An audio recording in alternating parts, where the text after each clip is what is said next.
Keshe Foundation, an independent, non-profit, non-religious, space-based organization founded by nuclear engineer Mehran Tavakoli Keshe, is introducing to humanity the science of the universe, plasma science. Keshe Foundation develops universal knowledge and space technologies that provide solutions to major global problems, revolutionizing agriculture, health, energy, transportation, materials, and more. The application of plasma science in the form of specially developed plasma reactors and other devices will give humanity the real freedom to travel in deep space. Plasma science exists throughout the whole universe. It is here and it belongs to you. Our knowledge, research, and development regarding the plasma structure has progressed to the point of enabling everyone to participate in the process. Become a creator and understand the work of the universe for the good of humankind on this planet as well as in space.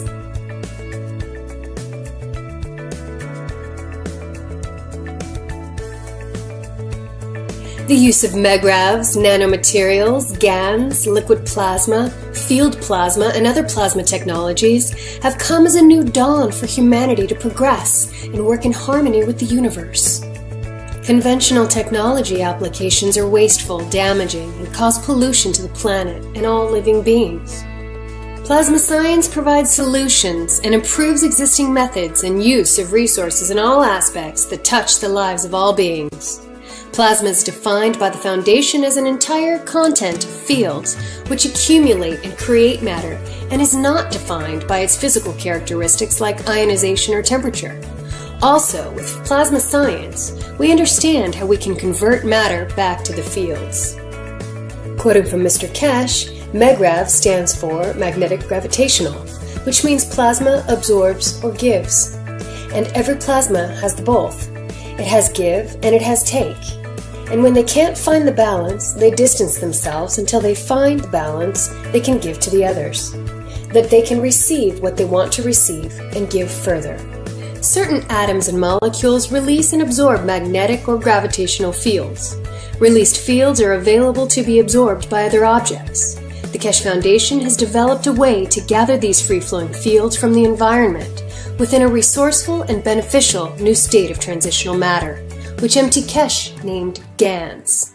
The first step of the process of the formation of various basic types of GANs is nanocoating metals. This is carried out either chemically by etching, steam coating with sodium hydroxide, or thermally by heating, fire coating by gas burner. During either coating process, gaps between outermost layers of atoms are created. The residual coating is often referred to as nanocoating, defined by the structured layers of nanomaterial, which build up during the creation process of the coating. Nano-coated metal in interaction with other various metal plates in a saltwater solution creates megrav fields. These fields then attract available elements to form a specific GANs, which collects and settles at the bottom of the container. This GANs is formed from independent energized molecules like little suns that can be used in various applications.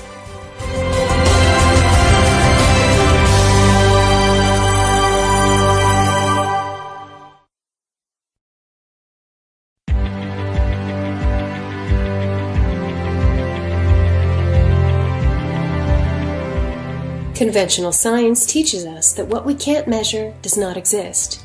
This led to a separation between science and spirituality. Plasma science combines both of these worlds. The entire universe is made up of magnetical giving and gravitational taking fields. We absorb only those fields we can use, and we emit fields we do not need. After a while, the fields are balanced, creating balanced matters. Imagine there is a technology which can balance your body, emotions, and soul. And because everything is made up of fields, including our emotions, this simple technology easily processes the roots of your disease. Keshe Foundation developed simple methods, ready-to-use materials, and efficient medical health units that work on different field levels to process many existing health conditions and help restore the natural balance in your body. More and more studies are showing that emotion is at the heart of many illnesses. After the use of the plasma coil units, changes in emotional patterns are noticed, and then following this, changes in the physical body occur. We don't cure diseases, but process them by bringing the body to a balanced state in such that the disease cannot exist.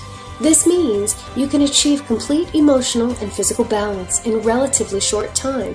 People all over the world use GANs and GANs water, plasma water, within different devices and processing methods.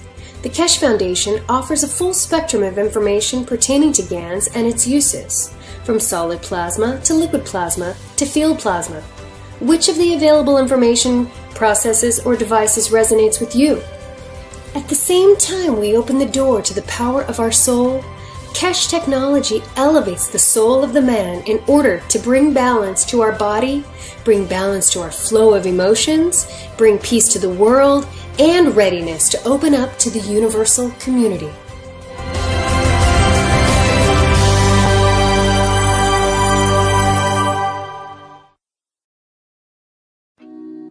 The Keshe Foundation is extending an invitation to medical doctors of any practice and specialty to apply to the Foundation's private weekly medical teaching workshop. This includes medical doctors, dentists, and veterinarians. Scientists of the Keshe Foundation developed different types of plasma therapies and cures that utilize advanced, non-invasive plasma technology.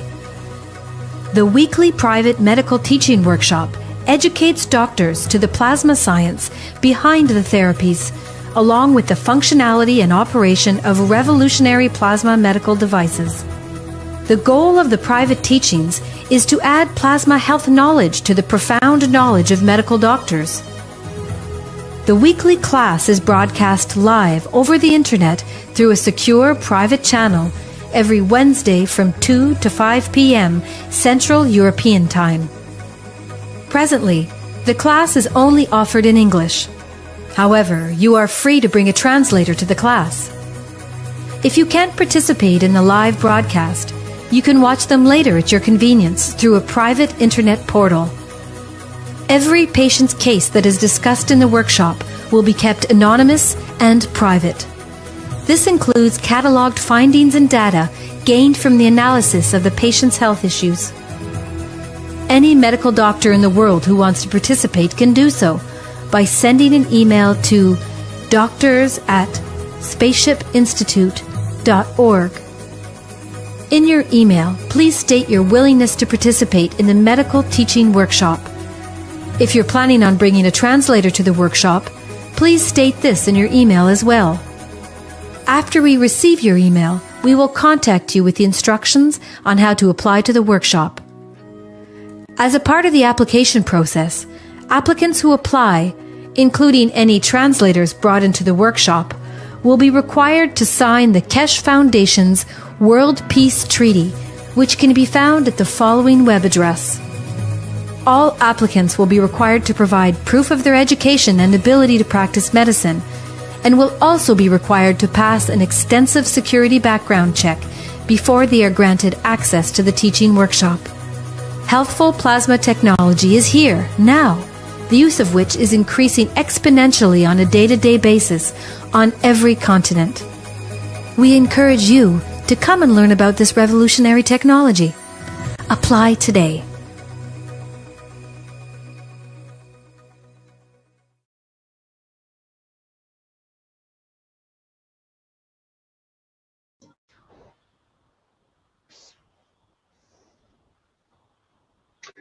Welcome, everyone, to the Cancer Blueprint Day of the Keshe Foundation Spaceship Institute. This is the first of perhaps a weekly series that may occur, and it's Tuesday, April 18th, 2017. We have the title of this particular workshop, Cancer Solution in Exchange for Peace. And this is about a new cancer solution breakthrough being presented by Mr. Keshe. And let's, I think he's ready now. Let's see if we can tune in to Mr. Keshe there. Hello, Mr. Keshe, are you ready? Yes, good morning, good day to you as usual, whenever you listen to these group of teachings. As you remember, about 2 years ago, we started these blueprint days, where and whenever we see a change of course. And in that respect, at this moment,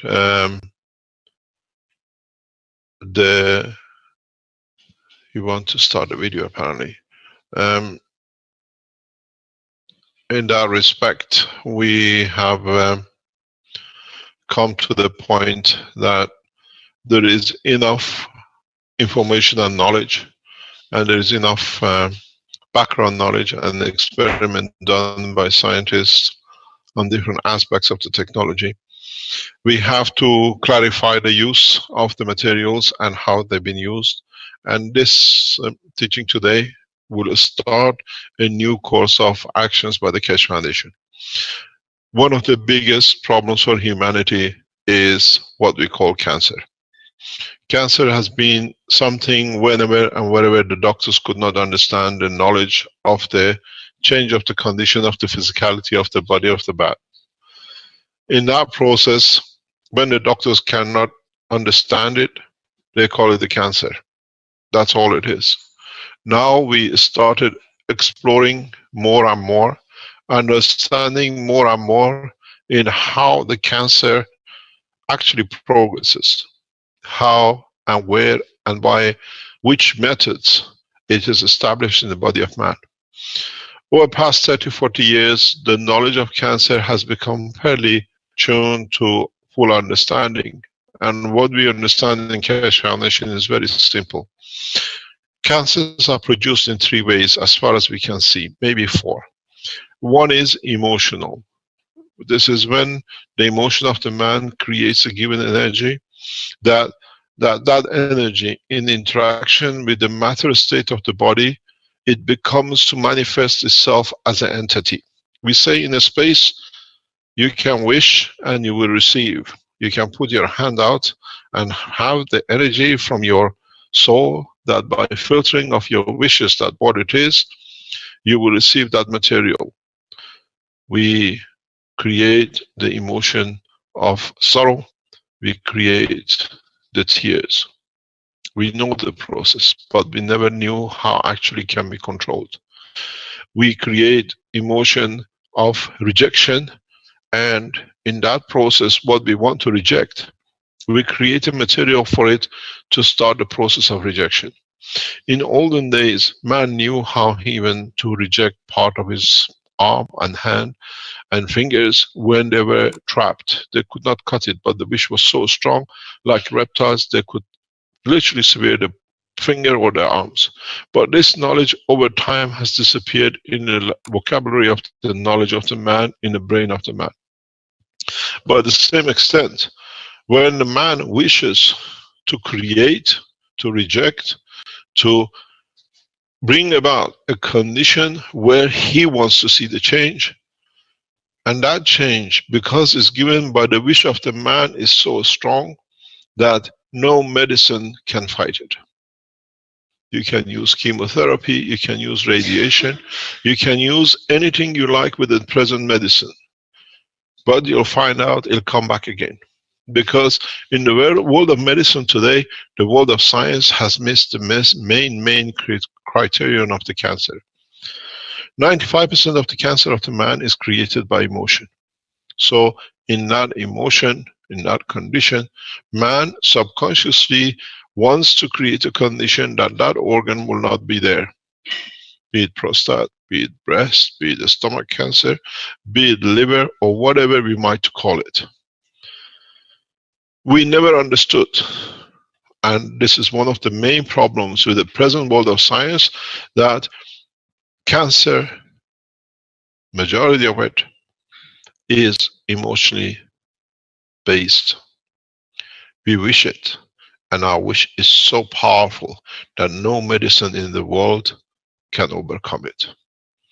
They give you chemotherapy, they give you everything else, and after a few years it comes back. Because in the present world of medicine, the emotion of the man is not calculated. We have not considered it. With this new technology, where we tackle the source of cancer, and that is why you see so much rapid changes. That's why we put these cancer teachings on, is that now, for the first time, we understand, in majority of the cases, 99.5% of the cases of cancer, the physical change in the structure of the body of the man is wished by the emotion of the man through the source of the energy of the soul of the man. We wish it subconsciously, and we create it directly. Then we come to see what we have created.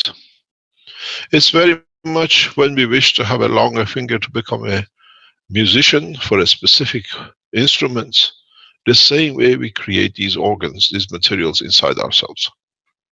With a new technology which we offer and is on the table, which we'll discuss, and you will see some effects of it, and some papers which are delivered by what we call a standard medical trial system, you see that the explanation is that we use certain what we call gases in nano state of the matter we call GANs, where in fact no perfect system has ever been created to use or produce one type of gases.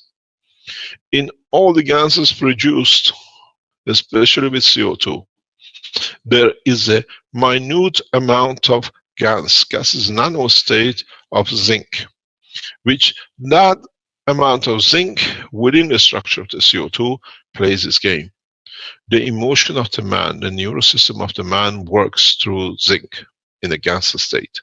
So why this technology works good is because in one way you change the energy of the tumor, on the other hand you elevate the soul of the patient through the elevation of the emotion through zinc. So this is what you see one of the results, because now we understand it, we understand the process, we understand the situation, how it's risen. Why do you wish to have a breast cancer? Why do you wish not to have a breast cancer, but the wish for your child not to suffer the pain you suffered in childhood, or the child does not go through what you went in the childhood that you could be, you don't want to the suffering to carry on? What's the best way? What do you give life? A woman gives life through the breast to feeding a child. So we see the cancer in the breast. We see the same thing when there is a conflict with the father and the son. Majority of the time we see prostate cancer.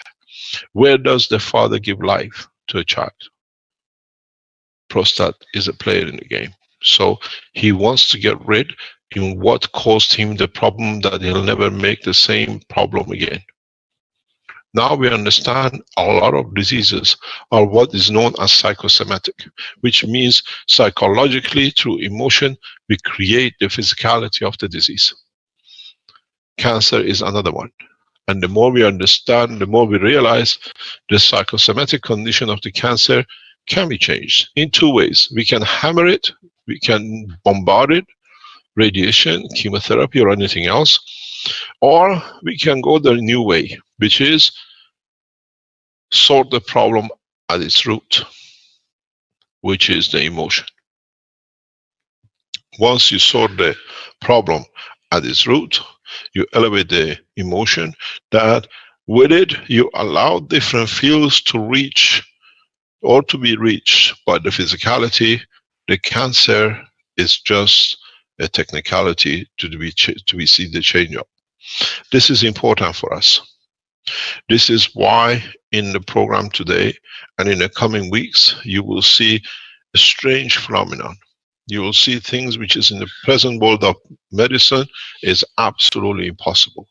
And this is the reason, because for the first time we go to the essence, the majority of the cancer positions, which means body wants to produce something new, that the mistake of the past cannot be repeated. But in that producing accumulates the material, and in that process creates cancer.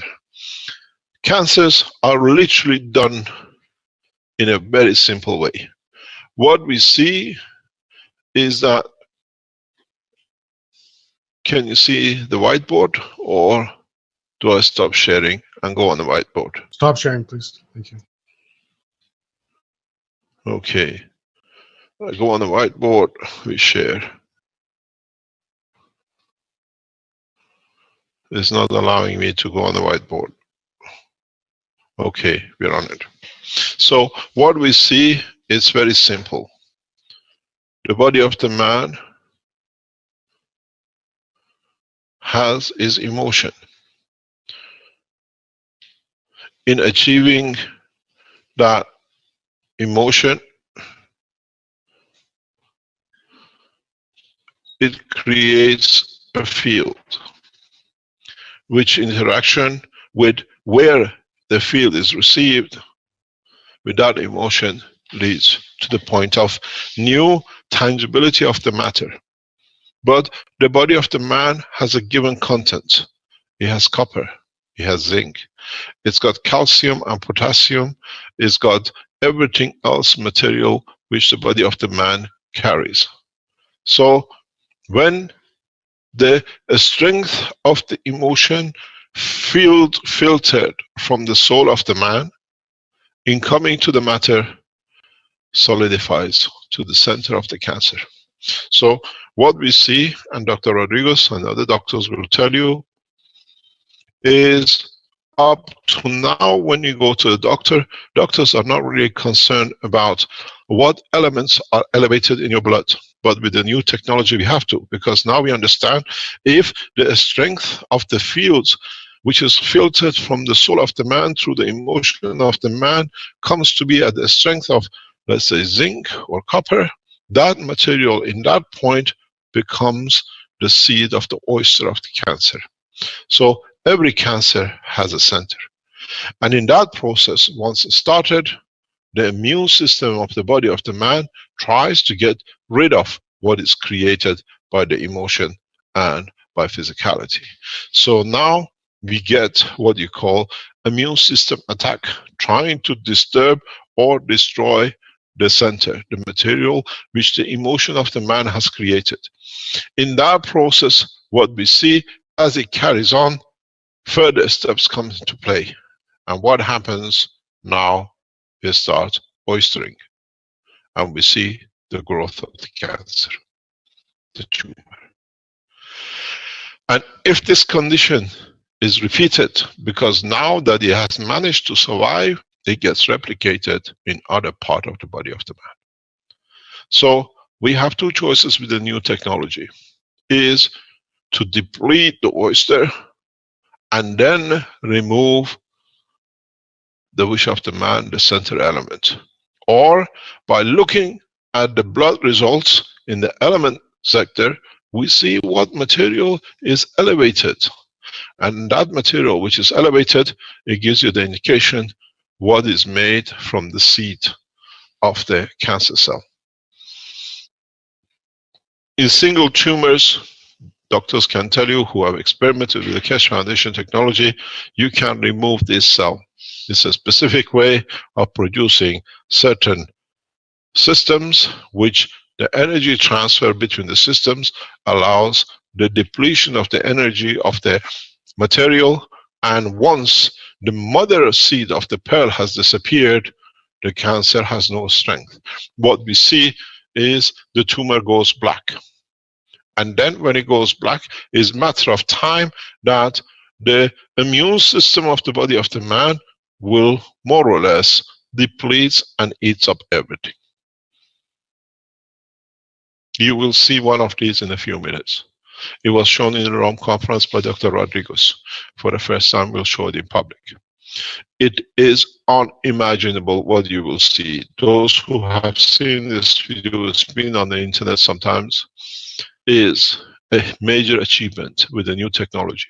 It's a plasma, it's understanding of change of not only the environment of the man, changing the emotion of the man, and then allowing the depletion of the cancer to a normal entity that itself disappears out and it gets absorbed by the body of the man. In that process, sometimes we see the rejection of the pearl, the center of the pearl. We have other cancers which are created by accident. Sometimes the same process, instead of the emotion, comes by hitting. Something hits your body. We see this quite a lot, especially recently in what is known as car accidents. heavy car accidents create the same kind of center, which then it starts the cancer and it goes through.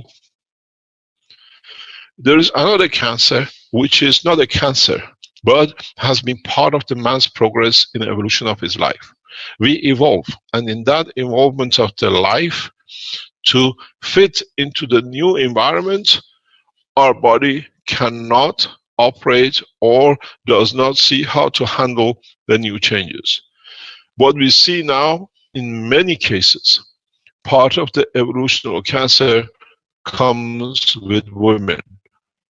Because if you look up to 100 years ago or plus, where women menopause was around about 25 to 35.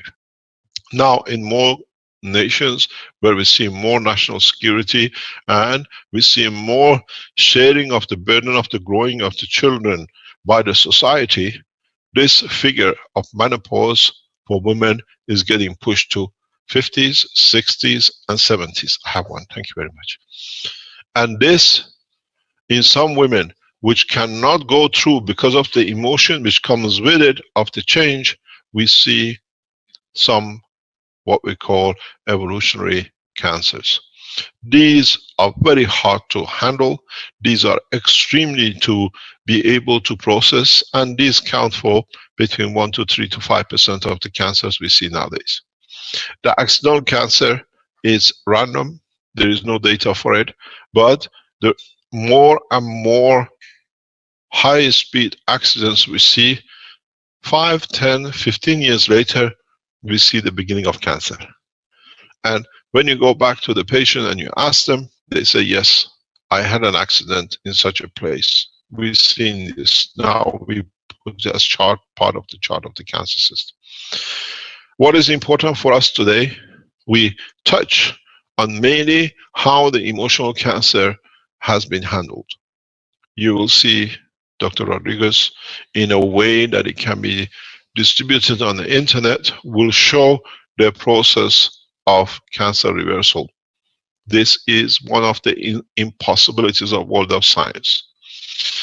If you would have seen, or it could have been imagined even 5 months ago, there is such a thing possible, the doctors would have been going crazy telling you this is impossibility. But with in the hand of the highly competent and knowledgeable doctor like Dr. Rodriguez, you see the change, because he understands the totality. He's not just handling the tumor, but changing the environment, creating a condition of breathing, creating a condition of elevation of the soul, which through elevation of the soul and in a way changing the expectation of the emotion, by raising the filter strength of the emotion, that filter does not exist anymore. So now there is no reason to keep a communication between the brain of the man and the tumor. And in that process, where brain has no more contact in the physicality of the conformation of the existence tumor becomes redundant, because it has lost the reason which was created.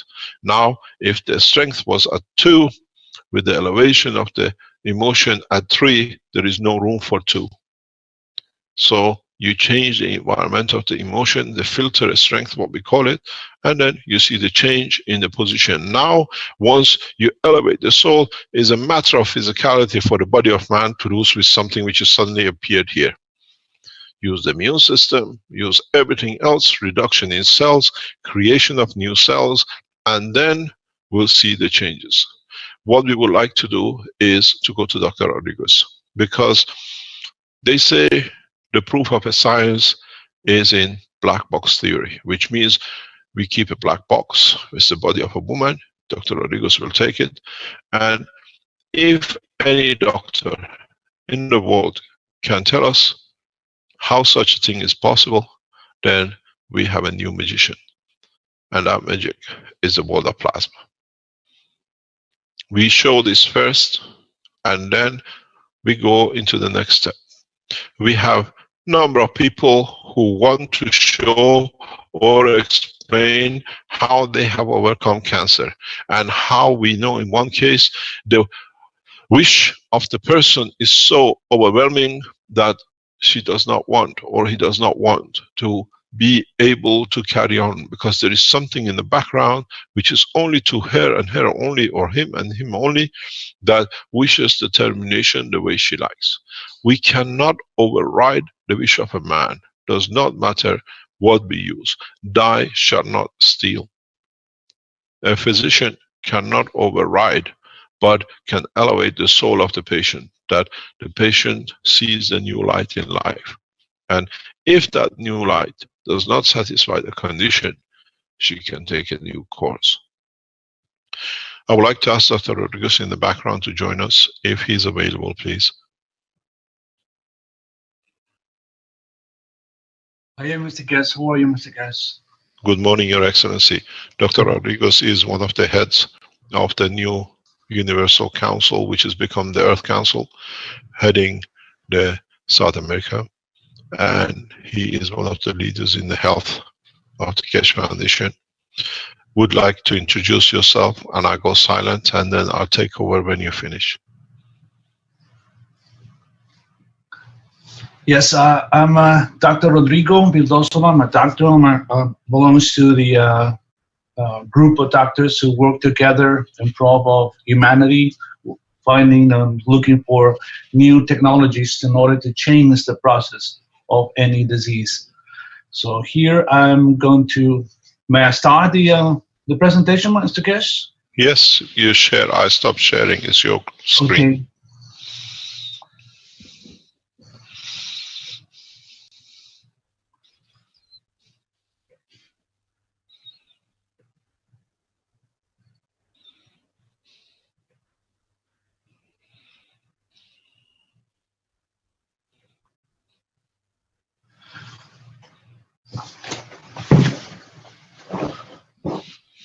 Okay, this is a case of breast cancer treated by plasma technology. I'm going to talk a little bit of myself, my background. I completed medical school in Mexicali, Mexico. Then, well, I made a specialty in general surgery and plastic and reconstructive surgery in Mexico City, Mexico. Afterward, I had a fellowship in plastic and reconstructive surgery in Madrid, Spain.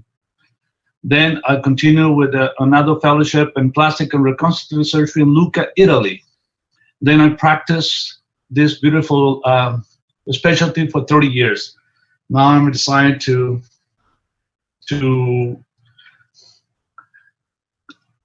continue this new beautiful technology. Okay, I'm going to present this patient as a 36 years old female who has a breast cancer in the lower inner quadrant. As a core biopsy results, he has a biopsy, and it found there was an invasive ductal carcinoma, nuclear grade 3. This patient decided not to follow the traditional way of treatment with the chemotherapy or radiotherapy or anything. She wanted to find something different, but she came to me 6 months after she was she had started to have a problem. So after I had a biopsy, the breast started to grow in a week that size. Obviously had an infection. That's what was put him on antibiotics and didn't respond. So he came to me and asked for help. Well, she came to my office and put herself in the unit and says to see or to feel if this environment will help her. The beautiful thing about this is as soon as she got inside the environment that I will explain later on and show you the machine she went into it, she started to feel better and the pain disappeared instantly. So when she came here, she had no energy, high fever, and pain, and unable to sleep. And the first thing she had being inside the machine has the pain disappeared, and for the first time she was able to sleep after several months, 6 months. She started feeling well. So she's inside of her. She felt that this technology that will help her. But before, so this also, she came with a blood test only presenting signs of infections, and the anemia that she had requires a blood transfusion and many times, that I will show you later on how that process happened. So before I started to explain about this this case, I will show you the way we address now with the new technology, how we address the diseases, how we address every patient. So we've divided in 4 steps. The first one is physicality. Every doctors, we as myself, we work all the time on the physicality, removing tumors, surgery, pills, drugs, everything, but only addressing the physicality. The energy, as a doctor, the only thing that we know about energy is the energy comes from the brain, which is electrical pulse, which is part of the physicality. The way we see energy is totally different. The emotions, I will explain as well how the emotions are important in developing any disease. So most of the doctors don't address this one, and at the end, also the soul. The soul for the doctors means it's just, with all respect to all of them, but for most of them, they mean soul only or related to the image to religion. They don't address this part of the body. So the way we address now any disease or any condition, the physicality is first to know the elements of the body. This is the elements of the body. 27 elements of the body. 96% of the body is formed by 4 elements, which is oxygen, carbon, hydrogen, and nitrogen. And we have to understand, not only 96% of the body is made of these elements, but also the 96% of the plants, 96% of the body of the animals are made of these elements. And the rest are 27 elements. So we don't need, if we put ourselves or keep ourselves balanced with these elements, we can change anything in the body. We don't need millions of medications that are in the field. So if we understand how the body is made of, what kind of elements are made the body, or what kind of metals are involved in any disease, we can change the process of any disease. So to understand why those elements, we have to understand how the life is made of this world. So we see outside the sun, and actually the sun that we see on the light, but it's not a sun, it's the light that happen between the interactions of the field, or the magnetic gravitational field of the sun and the magnetic gravitational field on Earth, and we see this light here. Then and that interaction of fields bring those elements to Earth, which is carbon, oxygen, hydrogen, and nitrogen. So that's what we need, what we get from the sun, those elements. We are made of those elements. So this technology duplicates this effect. We can bring with this technology these elements in the environment. That's what we do. So the body composition is 96% of those elements: carbon, oxygen, nitrogen, hydrogen, and nitrogen. So, and on the other hand, when we understand that the body is made of, the body has the 75% of the body is made of water, H2O.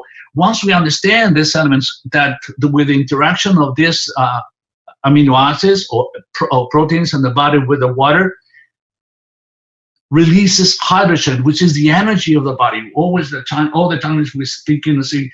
So the body needs energy. How the energy comes from the body? When we dream, when we eat, how this energy comes to the body? It's releasing this energy. It's like an example I give you. I'm going to give you an example. When we are thirsty and we have been working a lot and we need some kind of, we need a little water. A lot of water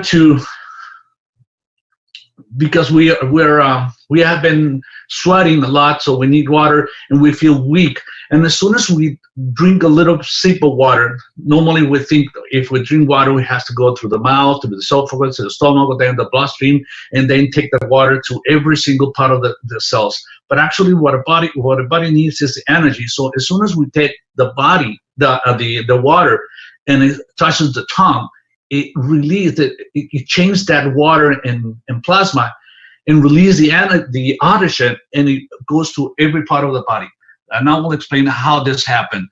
The energy, the way we see the energy on the body is sort of different. There's a lot of devices in everywhere that can show that we have an energy. They can prove that we have an energy around our body.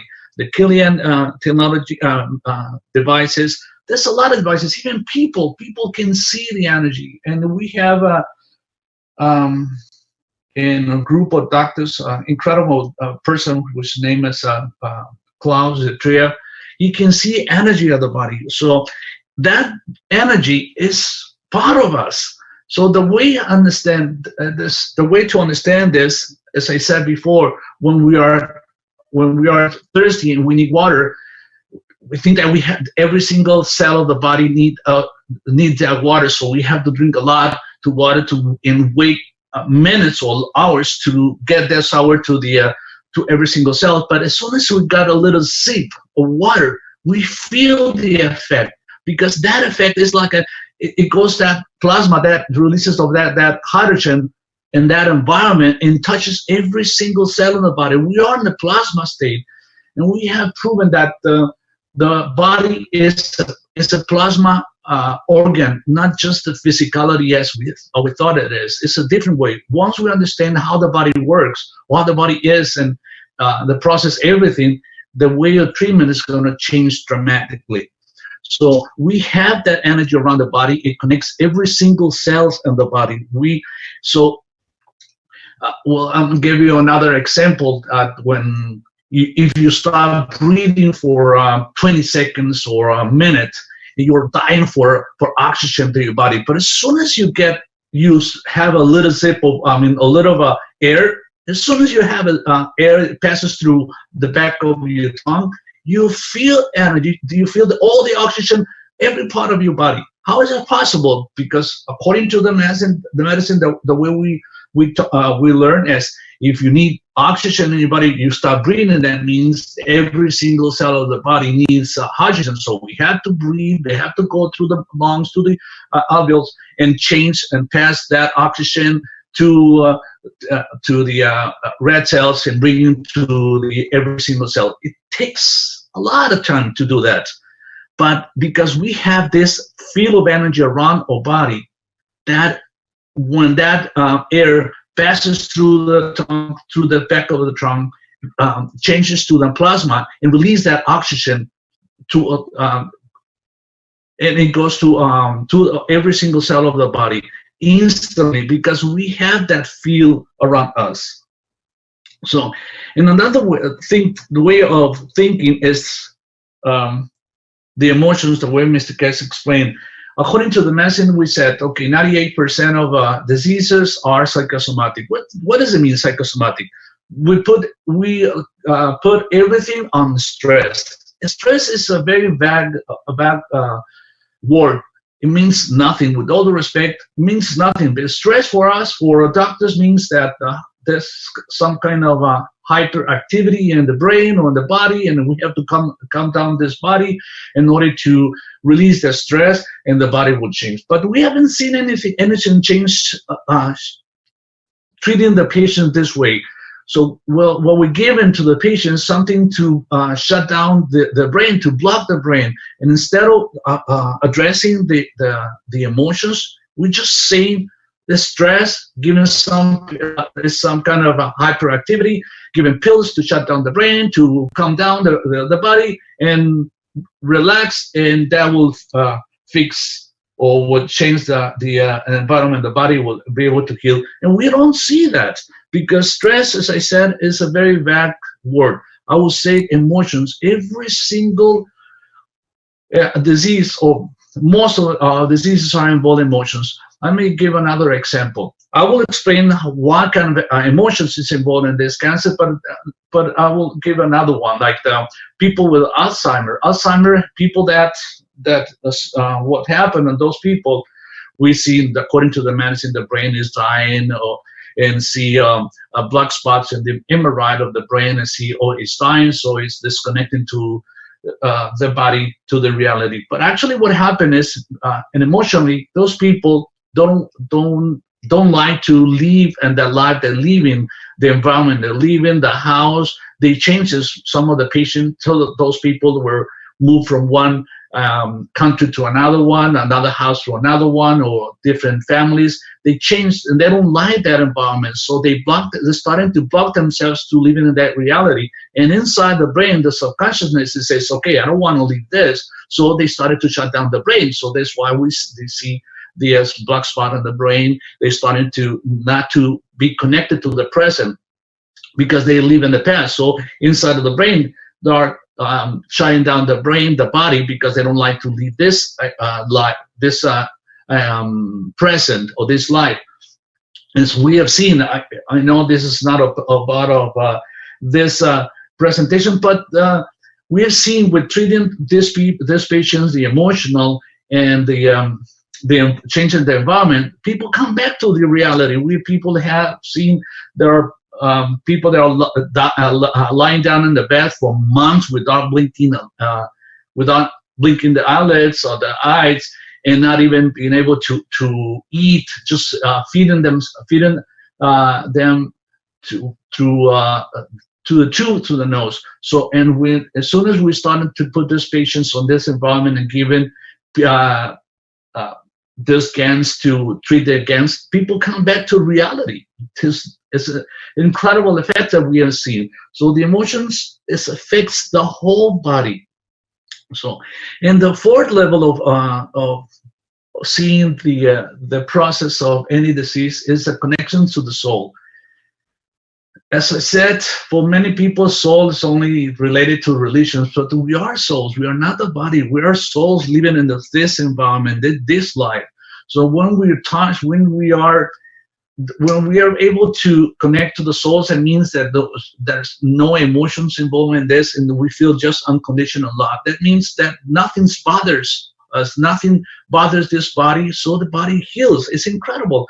And that's the beautiful this technology that help us to get rid of those emotions and touch so hard, touch the soul of ourselves, and be able to change everything. So how do we apply this technology? We have a protocol that we have created this in the medical team.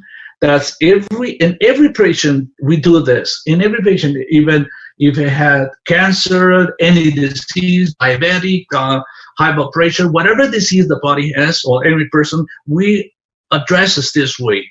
So we have to address the emotions. We use the breathing device. So every single person that we treat, as I said, most of the diseases, 95% or 98% of diseases are involve some kind of emotion. So we treat that things on every patient given these devices. Drinking water as well, drinking against water to bring balance to the body, using the health unit that I will show you, this health unit that we use in target the organ and every single organ. So that means that when we are in these machines, that unit, health unit that we call them, it doesn't mean that once you are inside, you're going to heal yourself. That's going to start having some changes inside the body, but we have to target the body. So we have to understand what part of the body has a problem, either as the body has more of the element that we have to remove them, like a cancer,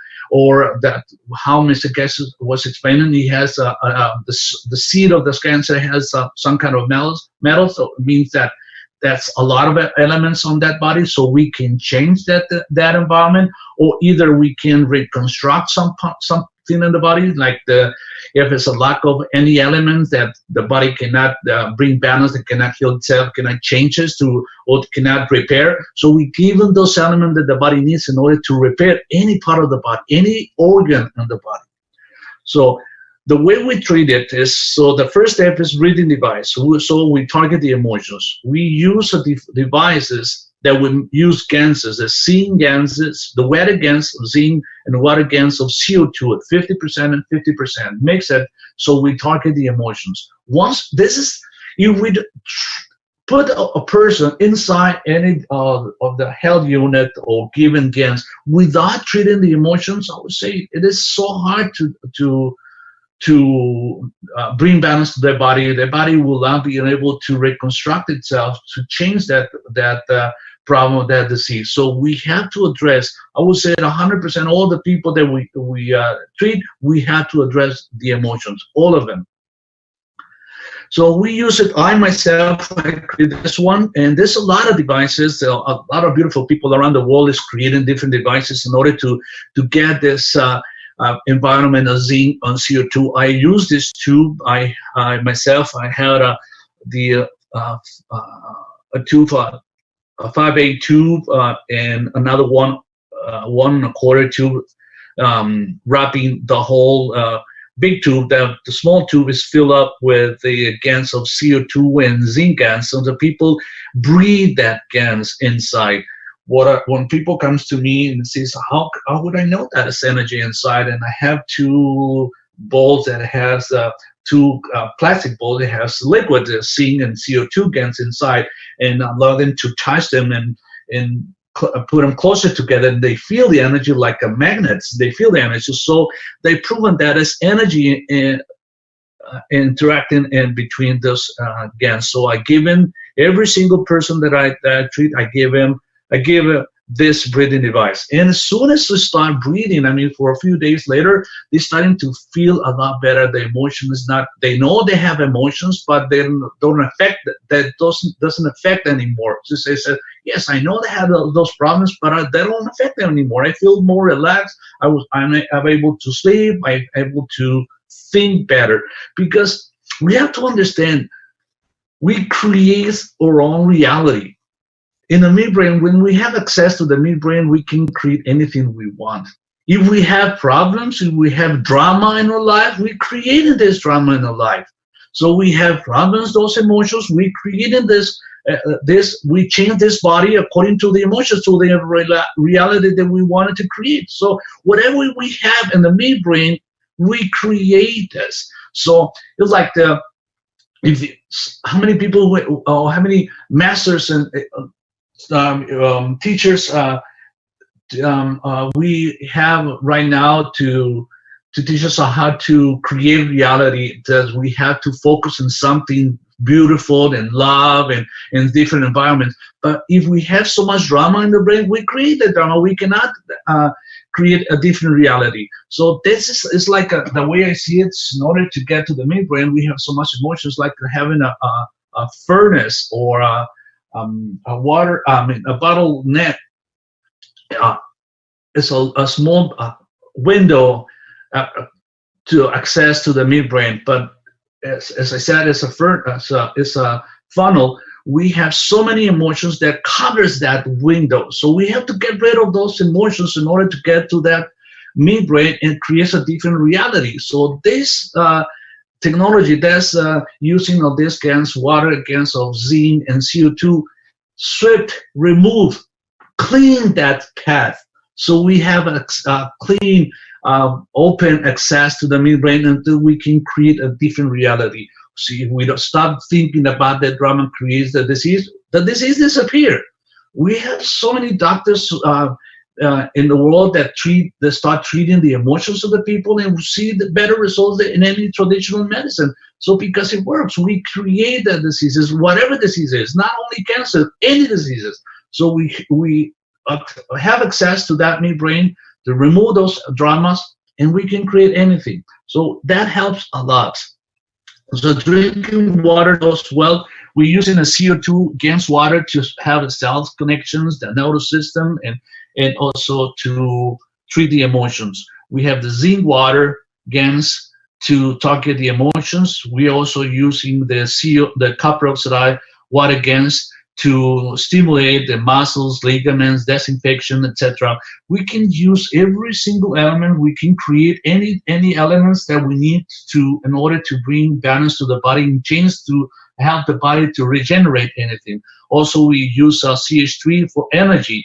And the way it works is so many things.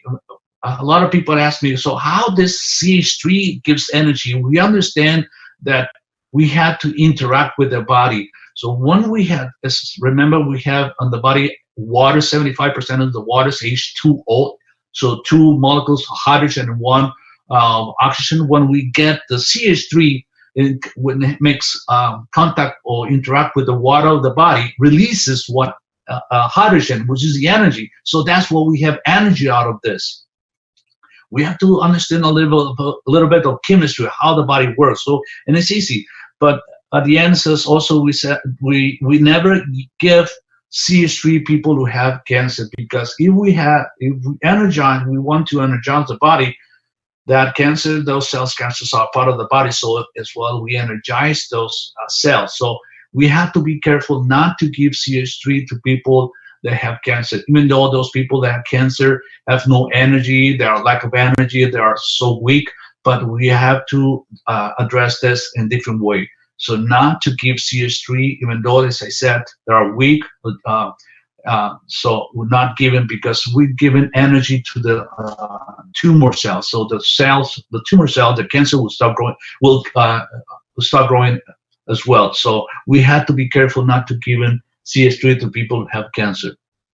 It's also, we get to give to the people, in order to get energized, plasma food in different ways. We can use a device like this vial with the plasma liquid inside, and as well we can use patches. So we put the food cans inside a patch, that we put them behind and the back on the level of the stomach, 1 CO2 in front of the stomach. So we have a different ways to give food to the body, because the body works in a plasma state. It's so beautiful. The way we see the body now is we don't need to eat anything, because also when the body, once we have any food, when we eat food and it comes to the stomach, the stomach turns every single element that we eat to plasma. We can give another lecture on this and spend hours to explain this. It's a beautiful way to understand this, the body, how the body works right now. And when I give lectures, I explain to people how this nanotechnology is made of, how we create energy, and also the body is the same way. When we start nanocoating any device, any plates or any copper, the way we see that nanocoating, those layers on the nanocoating, is the same way the body is layers.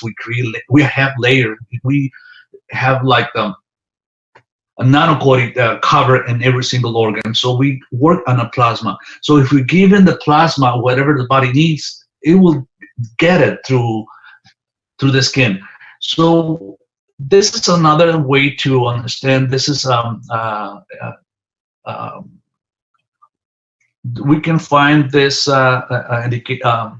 instructions on how to use the plasma, and the Keshe Foundation, Facebook, and every member that we joined this Keshe Foundation, we see this, we can find this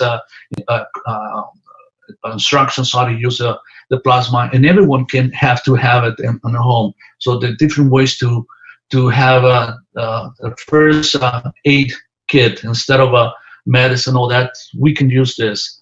So this is the health unit that I made, that thanks to Mr. Keshe instructions, and we all made. A lot of people in the world making this this kind of devices.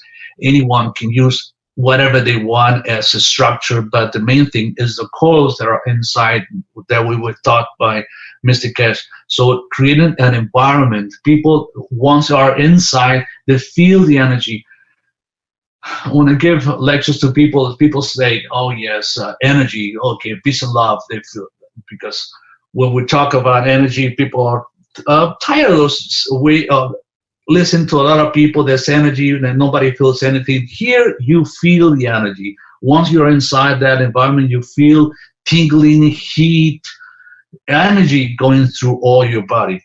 So we use this body. This person has to be inside. A special this a time depends on what kind of diseases. But once you're inside, as I said, not because you're inside of this unit, you will heal yourself and say, okay, or change the whole body. It will help you. will help you to have the elements that you need. We have normally in this unit on the bottom, which is standing up, and the bottom has a coils mixed with Ganso, filled with Ganso copper oxide and zinc and CO2 on the bottom. In the middle, that comes to the whole body, is the gas of CO2, and on the top is zinc. The wires are zinc, the plasma batteries are zinc, made of zinc, and the GANs that are used is zinc that controls the emotions. So we have to understand that the 80% of the energy that the body needs, it comes through the skin or through the breathing. And 20% of that, of the energy, so 100% of the energy that the body needs, 80% comes through the skin or through the breathing, and 20% comes through the food. But that 20% of that food also, we change it in plasma, in energy. So when we understand this technology and see it's so different way to treat the patient. So if we receive that energy through the skin or through the breathing, so when we create that environment, we've given the body the elements they need. As I said, this technology imitates or replicates the effects of the sun. Well, how many times we said, oh, we need the sun in order to survive, because we give not just only that the sun helps us to synthesize the vitamin D, but it gives the elements that the body needs, is bombarding in a nice way the body with the elements, with the proteins that the body needs, amino acids that the body needs, as I said, the carbon, oxygen, the nitrogen, and the hydrogen. That's what we need from the sun. So we create this environment that we can give it the elements that the body needs. And we can put, as I said, we can create any other elements. As I said, the body is made of 27 elements. We can create those elements. The body needs those elements. We can create it as a plasma and give it to the body. So this is a different devices also that we made. Thanks to the Mr. Keshe teaching, that we have two rings. There's two tubes, one inside the other one. So the inner two has a different gas than the other one. Normally it has a zinc. So it's also a mix of zinc, gas of zinc and CO2. So just this liquid can change the body, can give the elements to the body in order to start repairing itself, changing, bring miracles, I would say. This is so beautiful, this technology. Just people just standing inside for minutes or an hour. Sometimes has to be inside 1 hour, 2 times a day. What it does is, it's not that, some people ask me if I stayed all day inside that environment will change all that be able to repair everything. No, it has to be in gaps or in certain times, because what we're doing with this is retraining the environment. What happened here, what happened in the environment, we have so much pollution in the environment, they create so much imbalance in your body, they start making diseases. We have so much pollution or problems or poisons on the food that we eat, and we have so much chemicals and everywhere, so much pesticides, so much things that causes an imbalance in the body, start creating diseases. So this environment inside is created a nice and beautiful environment. So the body has to remember how to work or function normally. So the same way the body creates diseases, the same way we have to retrain the body, retrain the brain to do the opposite, to repair itself. The body has the ability, the skill, to repair itself. The same way as we cut ourselves, we have a little injury in the skin and it heals and have form scars. The body can change every part of the body, even the brain tissue. We don't, as a doctor says, brain tissue cannot be regrown. We have proven many times that the brain tissue, the neuro tissue can regrow everything. We can regrow any part of the brain, any part of the nerves. We can change everything. We have proven, and we have many cases, and I invite people to be involved in this technology and attend the meetings of a lot of students all over the world giving lectures in any country, in any language. We can find now this technology. We have no barriers, no limitations to understand, because there's a lot of people all over the world teaching this beautiful technology in every single language. So you can find that. So that's what we want, bring a different environment to the body. And as I said, we have a beautiful person in the group of doctors, that this person from Austria, Klaus de Trev. He can see energy. So he asked me to show him these devices, and he saw that energy around the environment, around these devices. And the one is, you see on the left side, the energy that creates is like a toroid field, but also the energy goes from your back and forth in your body.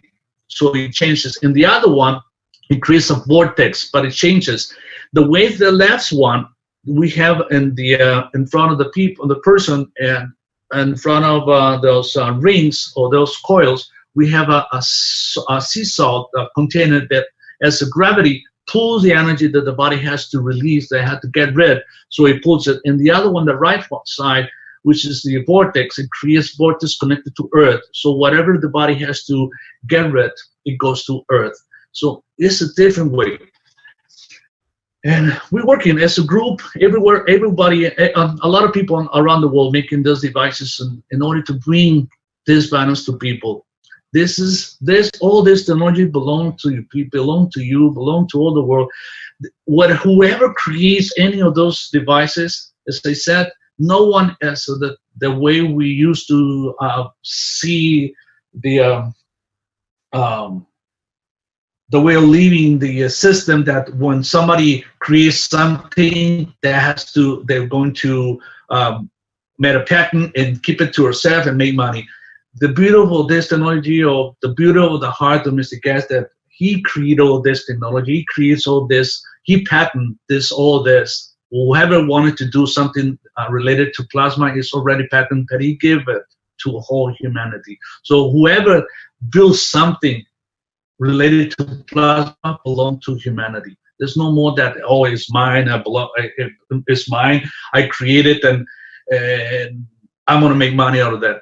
No, all this technology belongs to humanity. So whoever creates something, they post it on Facebook, they post it in different websites, in order to people have access to this technology and start to replicate it, start changing. So this technology is for you, for everybody. Nobody owns this technology. You own this technology, you, humanity. Thanks to Mr. Keshe, it gives a gift to give us to us. So we have to take advantage of this technology to change the whole world.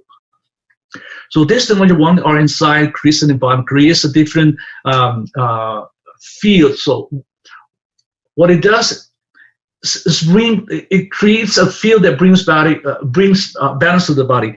When we talk about plasma, plasma always try to bring balance in the universe and in the body. The body is the whole galaxy. So whatever happened in the body is the body is trying to bring balance in order to change that spot in the body this having the disease. So we create a different environment using different gens to change the body, either adding something that your body needs or removing. So as I said, creating a balance. If the body is a lack of something, like let me have an example. If you have like a knee problems, you're waiting for your knee, the cartilage of your knee are almost gone. You have a little bit of cartilage, and you're waiting to have a knee replacement. If we have a little piece of that cartilage, once we bring that environment around the knee, brings those elements, it can repair itself. We don't need surgeries. In the future, we won't need any surgery. Surgeries we need, with this technology, we can remove anything. With this technology, we can repair anything. We can bring anything as a plasma. We don't need pills. We don't need injections. We don't need surgery. In the future, it's gone. All this gonna be different. But we're working. we're working together in order to bring this technology to all the people. We're testing. A lot of people, or humanity is the way they see this. They want to see something now. When we present a new technology, they wanted the results right away. We're learning, everyone. We have a group of doctors, and we expanded this group everywhere in the world. We're learning how to use the technology, and we use it, and we start seeing results. And as soon as somebody has results, they post it. There's a website that you can see the experience of people using this technology. So we're learning. So we invite you to use it and share whatever you change, whatever you have any change in your body or experience it in your body. Share this experience. We want to share. We want everyone to share any experience they have had with this technology. That's what we want to do. Bring something for humanity. So this is it.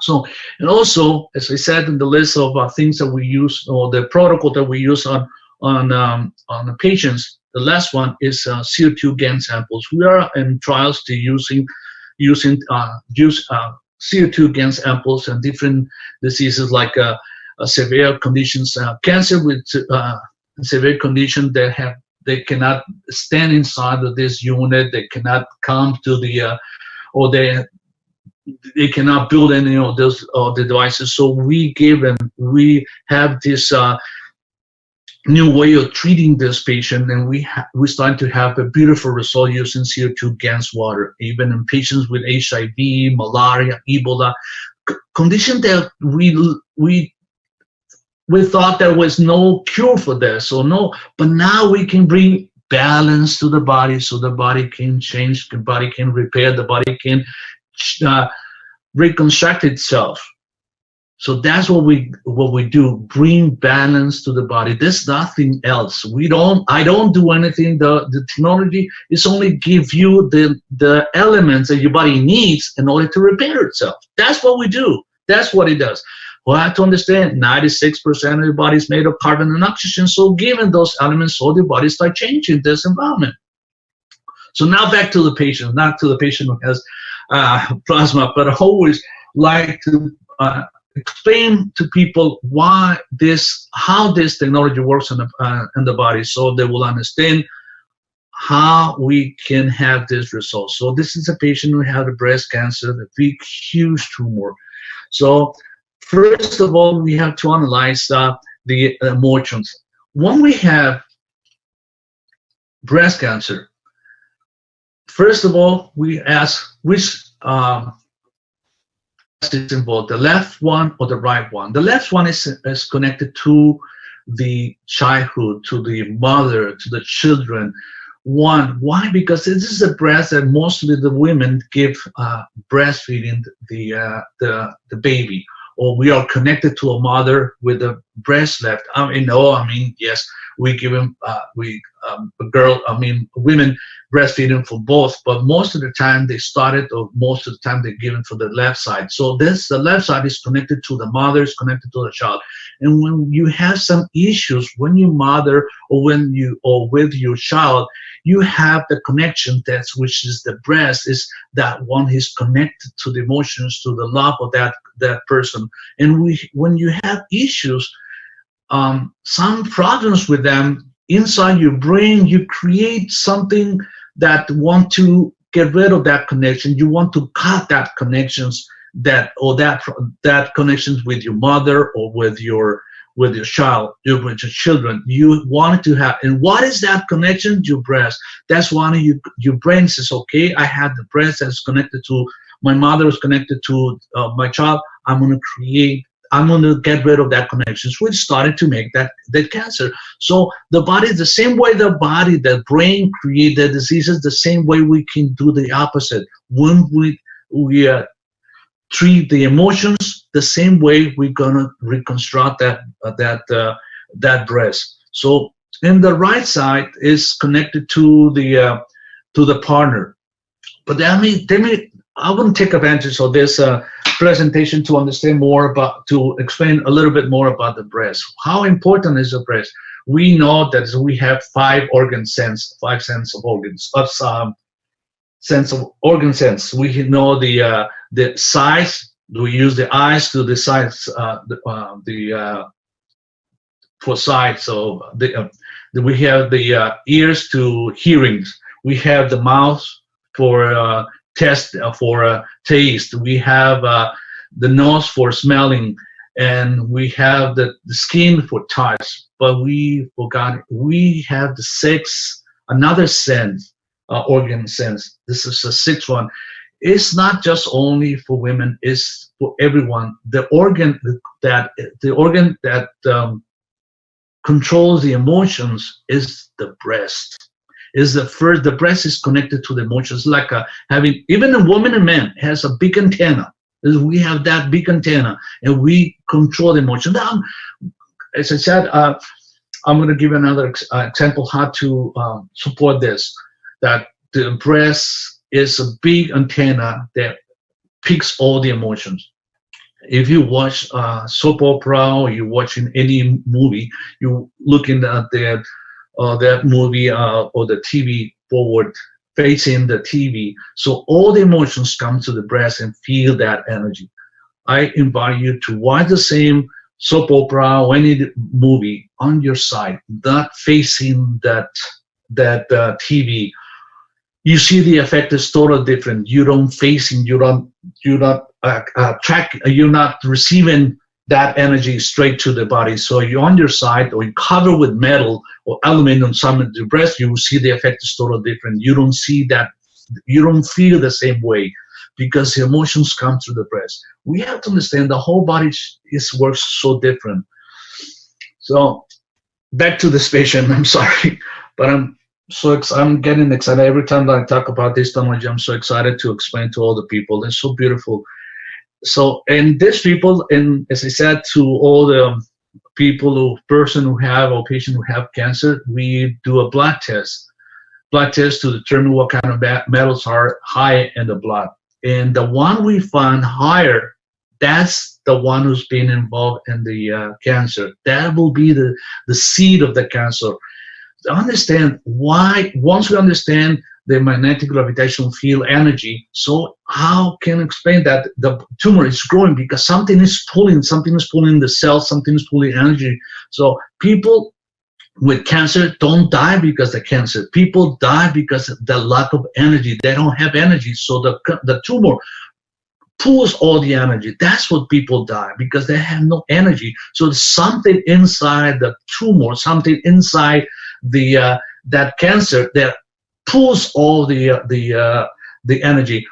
And in this plasma technology, we name that pulling as a gravitational. It has a strong gravitational field that's pulling the energy. So we have to create a different environment outside the body in order to change that strong field of energy inside of the body. So once we understand, or we know what kind of metal, so the metal is energy is pulling, so we make GANs of these metals, whatever it is.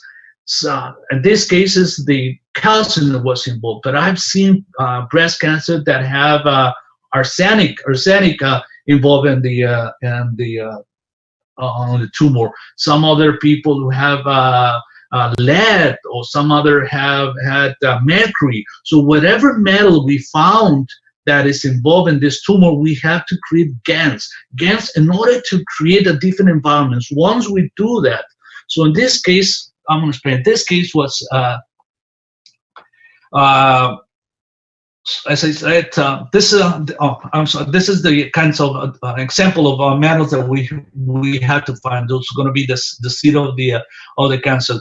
In this case, was calcium. So if we have calcium, the way we do to make calcium is easy. It's once we have chicken bones, little pieces of chicken bones. Once you cook your chicken, you eat it, and you have the bones. Don't throw them away. Just take them, cut them in little pieces, and then because they're too hard, put them in vinegar. Boil them in vinegar 4 or 5 times until it gets a little jelly.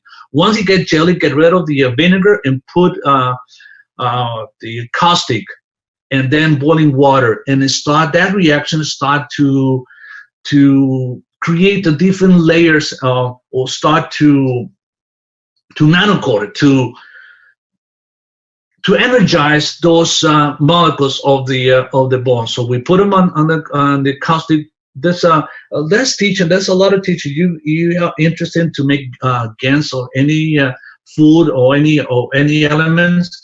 Go and find it. You will see any of those teaching on the YouTube and Keshe Knowledge Seekers Workshop. You can find anything. All the instructions are to make any GANs of anything. So this one, so we have that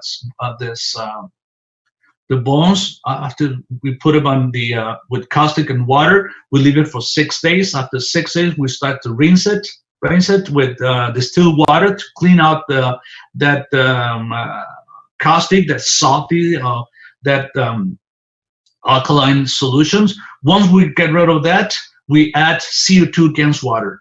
After 24 hours, we have calcium GANs of calcium. This is the way to do it, and this is the way to do the same way to do GANs of food or GANs of whatever you want to do. So this is a process to do it. Once you have water GANs, you put them inside the patches. This is an example. You can put inside anything, any elements, any plasma inside of that, and create the elements. So once we have, in this case, the calcium, we create different fields with 2 patches that we put them on that size. In this case, which is a big, huge cancer, we put 1 patches on the size of the tumor, which is on the left breast on the right sides. So we put the strongest the strongest patches on the right side and the weakest on the left. What does it mean, the strongest and the weakest? Stronger, we put 3 times, that's an example. Once we create this plasma, we put it inside the patches. We're going to put like a 9 millimeters on the right side, which is in the left side, 1 milliliter, which is the ratio 3 to 1. So 3 9 millimeters in the right side, 1 in the left side. So that environment creates an environment interaction that those fields will bring balance. So we have the calcium inside, and we have calcium different strength of calcium outside. So stronger on one side and weak, very weak on the other side. So it creates a magnetic gravitational field in between, and it brings that balance. Will change the environment that seed inside, and little by little that seed starts blending in that environment, and it disappears or becomes part of the body. So because normally the body has calcium, but in the normal concentration, it changes that environment. The same way, if we have a small breast, if it's not a big breast, but it has a small breast, it's a small tumor, we can put the patches, the higher concentration on the back, on the breast level, and the less concentration in front. So we create an environment like this incredible. There's energy that goes in between that brings whatever is involved inside, it blends to that energy field of those elements, and it changes the environment. The same way, if we want to repair, we want to add something, we can use the same way, with patches in different concentration, and bring the elements inside the body in order to change. So this breast, as you see, as we started to use, I'm sorry, but I warn you that those graphic, those photos. So, I used to see this, but I'm sorry to show you this photos, but this is the only way to show how this technology. So we see this cancer, very aggressive, that has had infections, that destroyed a lot of tissue inside. So in the body the cancer start growing, but also start rejecting all this tissue. And it's sad to see that cancer, they lose terrible, start growing. And this patient, I know when we saw the doctor, nobody wanted us to touch it, nobody wanted us to eat. It was taken to the hospital because they were afraid of this. Those doctors, they says, no, nobody can want to touch this. No one had any practice or experience to removing all this kind of tissue, so nobody wanted to touch it. Thanks God, nobody touched it, because we keep putting this patient inside inside of this environment, and we start seeing the effect. The body started to grow so big, and it started pieces of those tissues starting to come off of the body. It's when the patient rejected pieces of those calcium, when this person started to reject pieces, and that those little pieces were inside the very heart, the calcium inside. But every time she rejected that little pieces, it stopped bleeding. So that's why we have to give in blood transfusion to this person. And every time she went to the hospital, they were so they don't want to do anything on this person. They don't want. I asked them to make a biopsy, and nobody wanted to make a biopsy. So you see that the tissue, all the tissue, the cancer that was growing on the left side, and see that was dying after being involved in this environment. So the person, the body, the immune system starting to reject to get rid of that tissue and to get it start to shrink it. That shrinking of that tissue, because it's that a lot of the breast tissue was destroyed inside, so that's why that shrink of that tissue. But so I asked the doctors, we have to go with 5 different doctors because nobody wanted to do a biopsy because they said it's a cancer. They don't need to spend time making a biopsy, but we insisted until we find a doctor who was willing to do a biopsy. Okay, they wanted to prove me that still the cancer, though they made a biopsy. And we also, here we have a CT scan. There was reduction of the tissue and also the lymph or the node lymphs, because at the beginning when she had that big cancer, they have lymph nodes everywhere. They were so big, and when she went through all this this environment, this technology, every part of the body will start changing. So we finally we were able to make a biopsy of this tissue, and we find that was a fiber-connected tissue with extensive coagulative necrosis. And it comes with section of the mass biopsy shows granulation tissues associated with extensive coagulative and calcification, which is highly suspicious for tumor necrosis. The adjacent viable tissue shows granulation tissue, stromal fibrosis, and collections of histiocytic and mixed chronic inflammatory cells. No evidence of viable tumor seen on the current biopsy. There was no tumor anymore. There was just this destruction of all the tissue because of the tumor, but there's no cancer. The cancer was gone. It's just we working on these patients to keep this environment so the body is still changing. We're still using this technology to change the environment. This patient. But also I said to the person that if we need a surgery, we have to wait at least 6 months to get all this tissue softened, and then we can start changing. There's many ways to reconstruct this breast, but still we're using this technology. Thank you so much. If you have any questions, I'm glad to answer. I'm gonna stop sharing and open to all of you.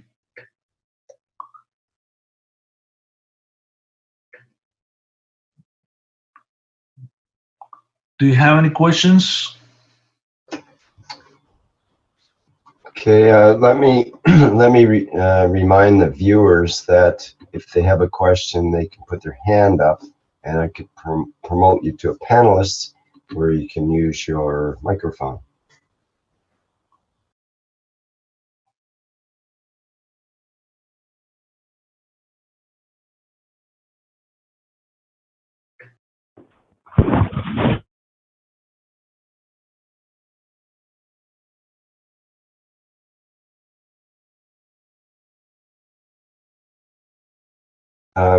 I think your microphone's off, Mr. Keshe. So. Can you hear me now? Yes, we hear you. Okay, I'm back again. As I said, thank you very much, Dr. Rodriguez. This was a very impressive presentation, and it actually shows what the technology is about. We have to understand that this is not the only way that the breast cancer shows itself. We have those who are internal and are caused and somehow created internally, and they lead to the same thing. We don't see the tumor, but at the end, as has been said, are cause and the end of life, what we call termination of physicality at the state we are. There is a number of things which has been raised here. You got to understand this process took about 60 to 90 days from the start to beginning. On the other hand, we don't see any secondary cancer in the body at this moment, as far as we understand. It shows there is no need for operation, there is no need. Once you elevate the soul of the man, the emotion of the man in respect to his soul, the body will take his position. It's what we said. Our features are decided by our emotion in respect to the energy of the soul of the man. There is something which I keep on repeating, and has been repeated by Dr. Rodriguez the same, and that is, there has been a massive misunderstanding about the position of soul of the man, and this misunderstanding has led into a lot of problems. In the present life or present time, we imagine this is the body of the man and his soul is somewhere up here. We have thought that this is the position of our soul. So we have nothing to do with it. It's something outside us. But with the present knowledge and what we have gained, we now understand the soul of the man is within the center of the brain of the man.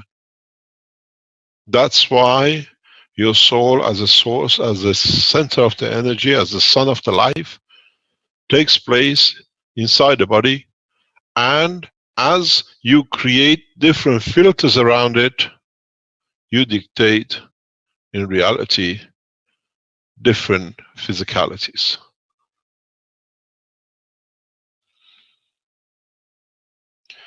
It is somehow not up to now fully understood, and if you're a physician and you can look at the MRIs you're given nowadays, look much more closer. You find the position of the soul of the man in the center of the brain of the man, in the bottom part of it. And this we will explain very soon, how the brain of the man is created. As we go in more depth of the knowledge, we open the pieces which has been hidden to the man, and this will change a lot. So what happens, this is the position of the soul, and your emotion takes around it. And in that position, your emotion in its time and interaction will lead to what you call the physical manifestation of the physicality of man in his emotional part and in respect to his physicality in replication in the body of the man. We see the hands and the fingers on the side of the ear. We see upper arms on top of the brain.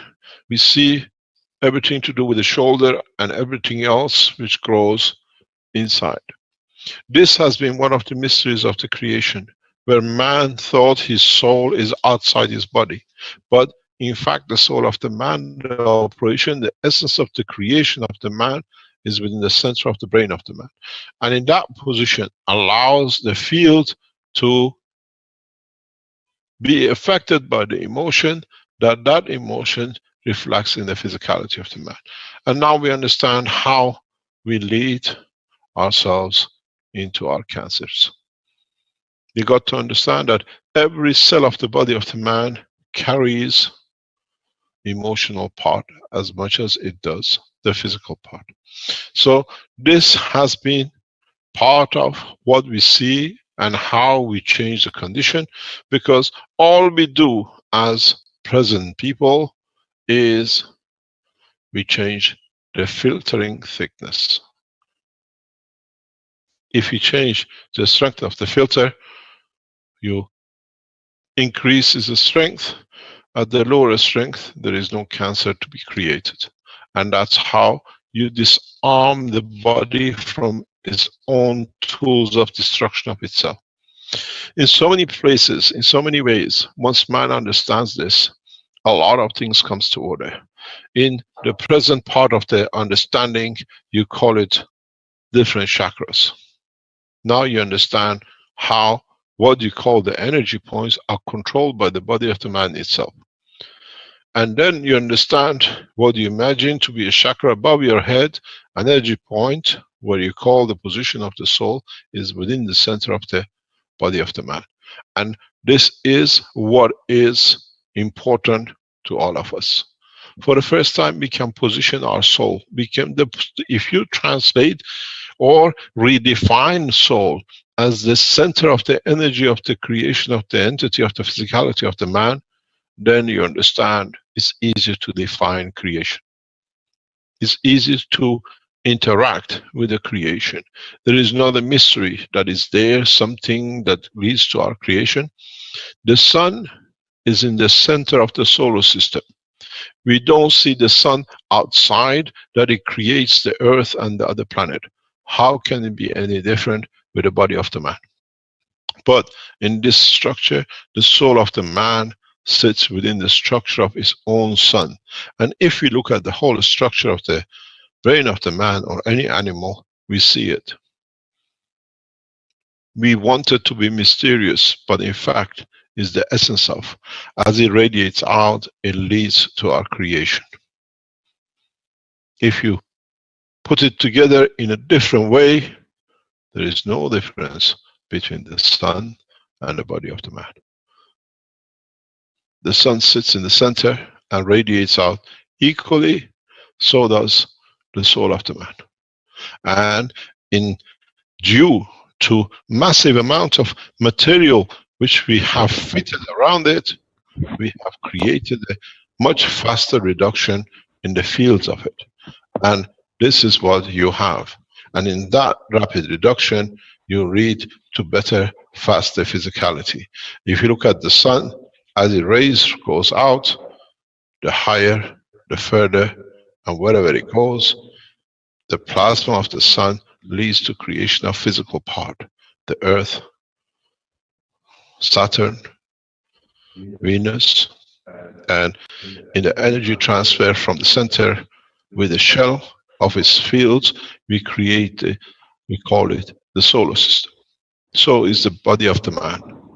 The brain has become the filter. Here, the mass of the filter is very less. So the slowing down of the fields is much lower. So the expansion of the size and the boundary of the physicality.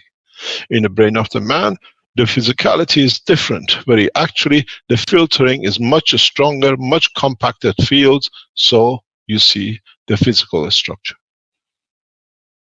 There is no difference in the world of creation.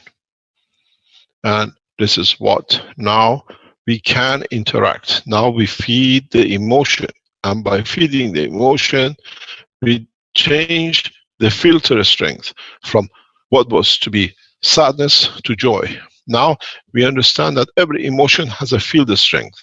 It gives and it takes. And now we can change it. What is pain to me is not pain to somebody else. It could be joy. Now with this knowledge, we can decide to change. And that change, because the strength changes, it changes the field in respect to what's created, disappearance of the cancer. All we do, we continuously surround the body and enter the body fields of plasmatic condition that the body takes its position to elevation of its own magnetic field of the emotion and change of the cancer. This can be any disease. If you understand this, then you understand in the coming time, when the man travels into deeper space, is the strength of the fields which he creates around his soul will dictate the shape of the man in a deeper space. Then we become the chameleon of the space. In a way, through the process of the health section, we open the door to the reality of the creation in the universe. These, at the moment, are very, very much what it is, the present limited understanding of the man in respect to his own life. But what we have done, we have used in centuries and thousands of years herbs, materials which could affect. In the recent past, we increased the knowledge into the hand of those who could compact it. We have called them the pharmaceuticals, and we have called them different names, tablets, injections, and anything else we like, to only affect the physicality. We never understood that the emotion of the man is connected to zinc. In totality, once we understood this, it changes the course. Now we can change the strength of the emotion with physicality, according to what we put in. In this week's teaching on Thursday, when is a general public teaching, I'll explain this more. And then we understand more how some of us become vegetarian, some of us become meat eaters, and how our life changes according to amount of energy which we absorb. It'll be very interesting. We open a new dimension in teaching on Thursdays, and you will understand. What has happened to us in the past few decades is that we have given our trust of our world of health into the hand of what we call man of science. And the man of science, according to what their financial backers have said, have cheated, have depleted the life of the man in a way. It says my internet is unstable. Can you hear me, Rick? Yes, Mr. Keshe, Yeah, okay. It sounds pretty good. Okay, so now in past decades, we have given our trust in the hand of people who have managed to control the legislation and push anything they like to affect our physicality. We call them pharmaceuticals. In fact, they have been helpful, but in so many ways, all the medicine we have is one way. It treats the physicality without understanding why the emotion has come into play. One of these cases which we strongly oppose in the use of medication is what we call the beautiful people, or what you call schizophrenic. World of medicine has never understood that the world of schizophrenic is world of two entities within the body of one man. We always call them the twins because we could see them, because they had two physicalities. We call them Siamese twins, which they share part of the physicality, but because of our own lack of understanding, we never understood that the two souls can live within one body that can share the body. In totality, in the world of creation, we call them the twin stars. When we look at the twin star, we don't look at two individual stars. We look at the collective effect of that entity in its environment. So, in so many ways, if the world of medicine ever understood this, would have never created any medication for schizophrenic, because they know it does not work. Because they understood that they have understood nothing in reality about the world of creation, that there are two souls within the structure of one physical body. No medication can change unless you bother one and you elevate the strength of the emotion in one that affects the emotion of the other. If the man of medicine could understand there are two entities within the body, or three entities within the body of the man you call a schizophrenic, you will never give him a medicine. You ask his name. What does he want to be known as? How does he want to represent himself? And you'll find out you speak to different souls, which they have different language, and they dress different, and they react different, and they show different emotion within the physicality of the body they carry jointly. This is the lack of understanding of the man, which we create medicines for the things we don't understand, and then because of our lack of understanding, we enforce it with castration, with imprisonment, and putting these people behind and into institutes which we should be in there, not them, because in reality we never understood the totality of the creation. We are too physical and we don't understand. So maybe with these teachings, as is cancer, we have become, through our medicine, the cancer of life of these people who are in entity, the twins, the triplicates. We have to see it to believe it, speak to them the language they understand. You'll have to speak on to 2 or 3 souls which are confined within the same body. How this happens, I have taught many times.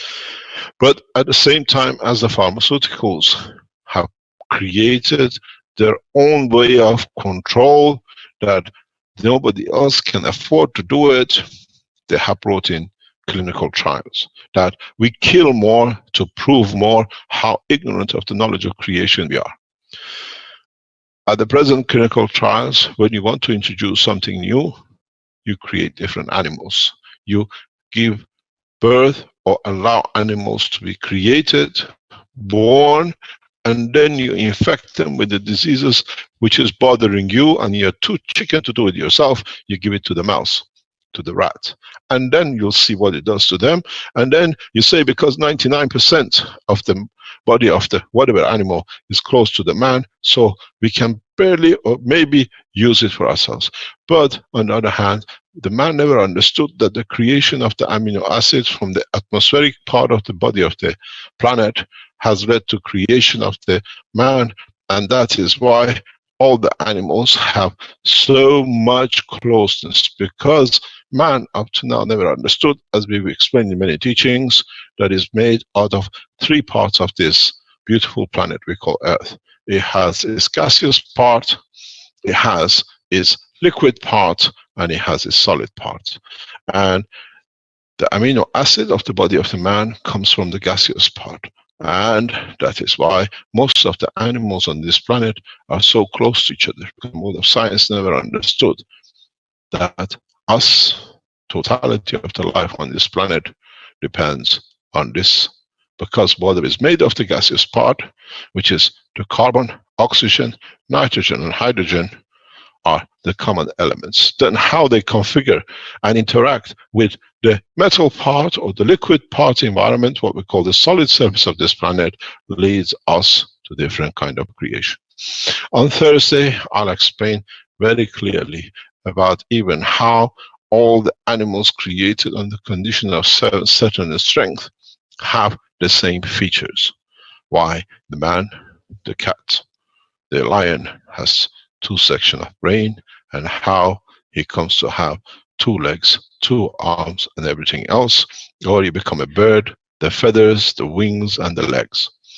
For the first time, I'll disclose this understanding that the man understands more about himself, how he attains his physicality, and understanding this, how he'll attain physicality in different dimensions when he enters the universal community. In this process of understanding the structure, the present pharmaceutical creates another headache for us, with, in a way, pushing humanity to the verge of absolute insanity. This insanity is, why do we have to kill so many animals for us to be sure that when we use something, we are so covered, it won't damage us? I said some time ago, if the condition of testing needs to see what is good for us, every single restaurant, every single takeaway should have a FDA certificate that the food has been tested on the mouse and has killed no one. But we don't do that. We decided that wherever there is a lot of money, we attach to it physicality of health control. Nobody controlled my grandparents and my great-grandparents of a generation when they were the medicine man. Now it makes a lot of sense to make a lot of money, and we put it under control of what we call pharmaceutical control. And nowadays, even if you want to eat a mint, you have to have a certificate from the shop that is a mint and what the FDA does with it. For this reason, to comply with the present regulations that the material is safe and shuts, in a way, a lot of criticism on the Keshe Foundation, we collaborated with a scientist in Tokyo. The original testing was to show that these materials which we use, which is a copy of the structure of the universe we call GANs, which is the packs of energy, are not toxic. They don't harm us. Because there has been a lot of criticism that these things are this and that. So we start step by step, element by element, to find out which one has which effect. So we started what we call the clinical phase 1, which is for toxicity. And we'll see this test done by the scientist himself in laboratory of the Tokyo University. And he will present the paper. This paper is fundamental. It will be the cornerstone of all the application of what we call CO2 and zinc oxide. We need to do many of these toxicity, but by energy level transfer and not by killing animals. As I said before we start this part, we bless the soul of those animals which intrude in their souls for our own weakness and cowardness in testing it on ourselves. As I said before, when we lose those who lose their lives on the line to protect our lives, in the military term, we stand by the flag and we stand silence. We do the same with the football players who served us and gave us pleasure. Maybe it's time to stay silent. For the soul of the animals we sacrifice to prove to these ridiculous conditions of what we call medical control. I ask you to stay silent for a minute and we come back. And then we start the presentation by one of the most sincere scientists I know, one of the most highly intelligent people I know, and one of the most honest men I've known on this planet. Stay silent for 1 minute, please.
Thank you very much. If you were with us here in this room, you would have heard something very strange. Even the church bells start ringing. Very strange. The Creator is with us, and on time control. Let me introduce you to the scientist. Most of you know him. You have met him. You have seen some of his presentation. He's one of the leading scientists of the Japanese University of Tokyo. He is the man who took the Keshe Foundation into TEPCO.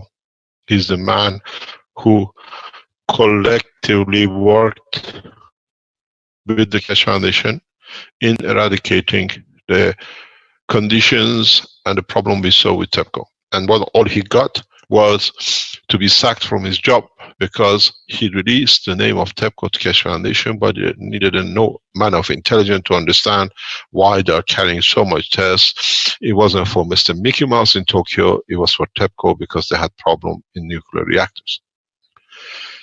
You've seen Mr. Canson before presenting it. He has done in collaboration with TEPCO, what we call with Tokyo University, as he was one of their excellent senior students in the past. He did most of the examination, the testing, with supervision of the scientists in TEPCO, in Tokyo University. And this paper, because we financed what was there from our side, was done by him. And he has delivered a beautiful papers which was read and approved by the professors on the phase 1, phase 2.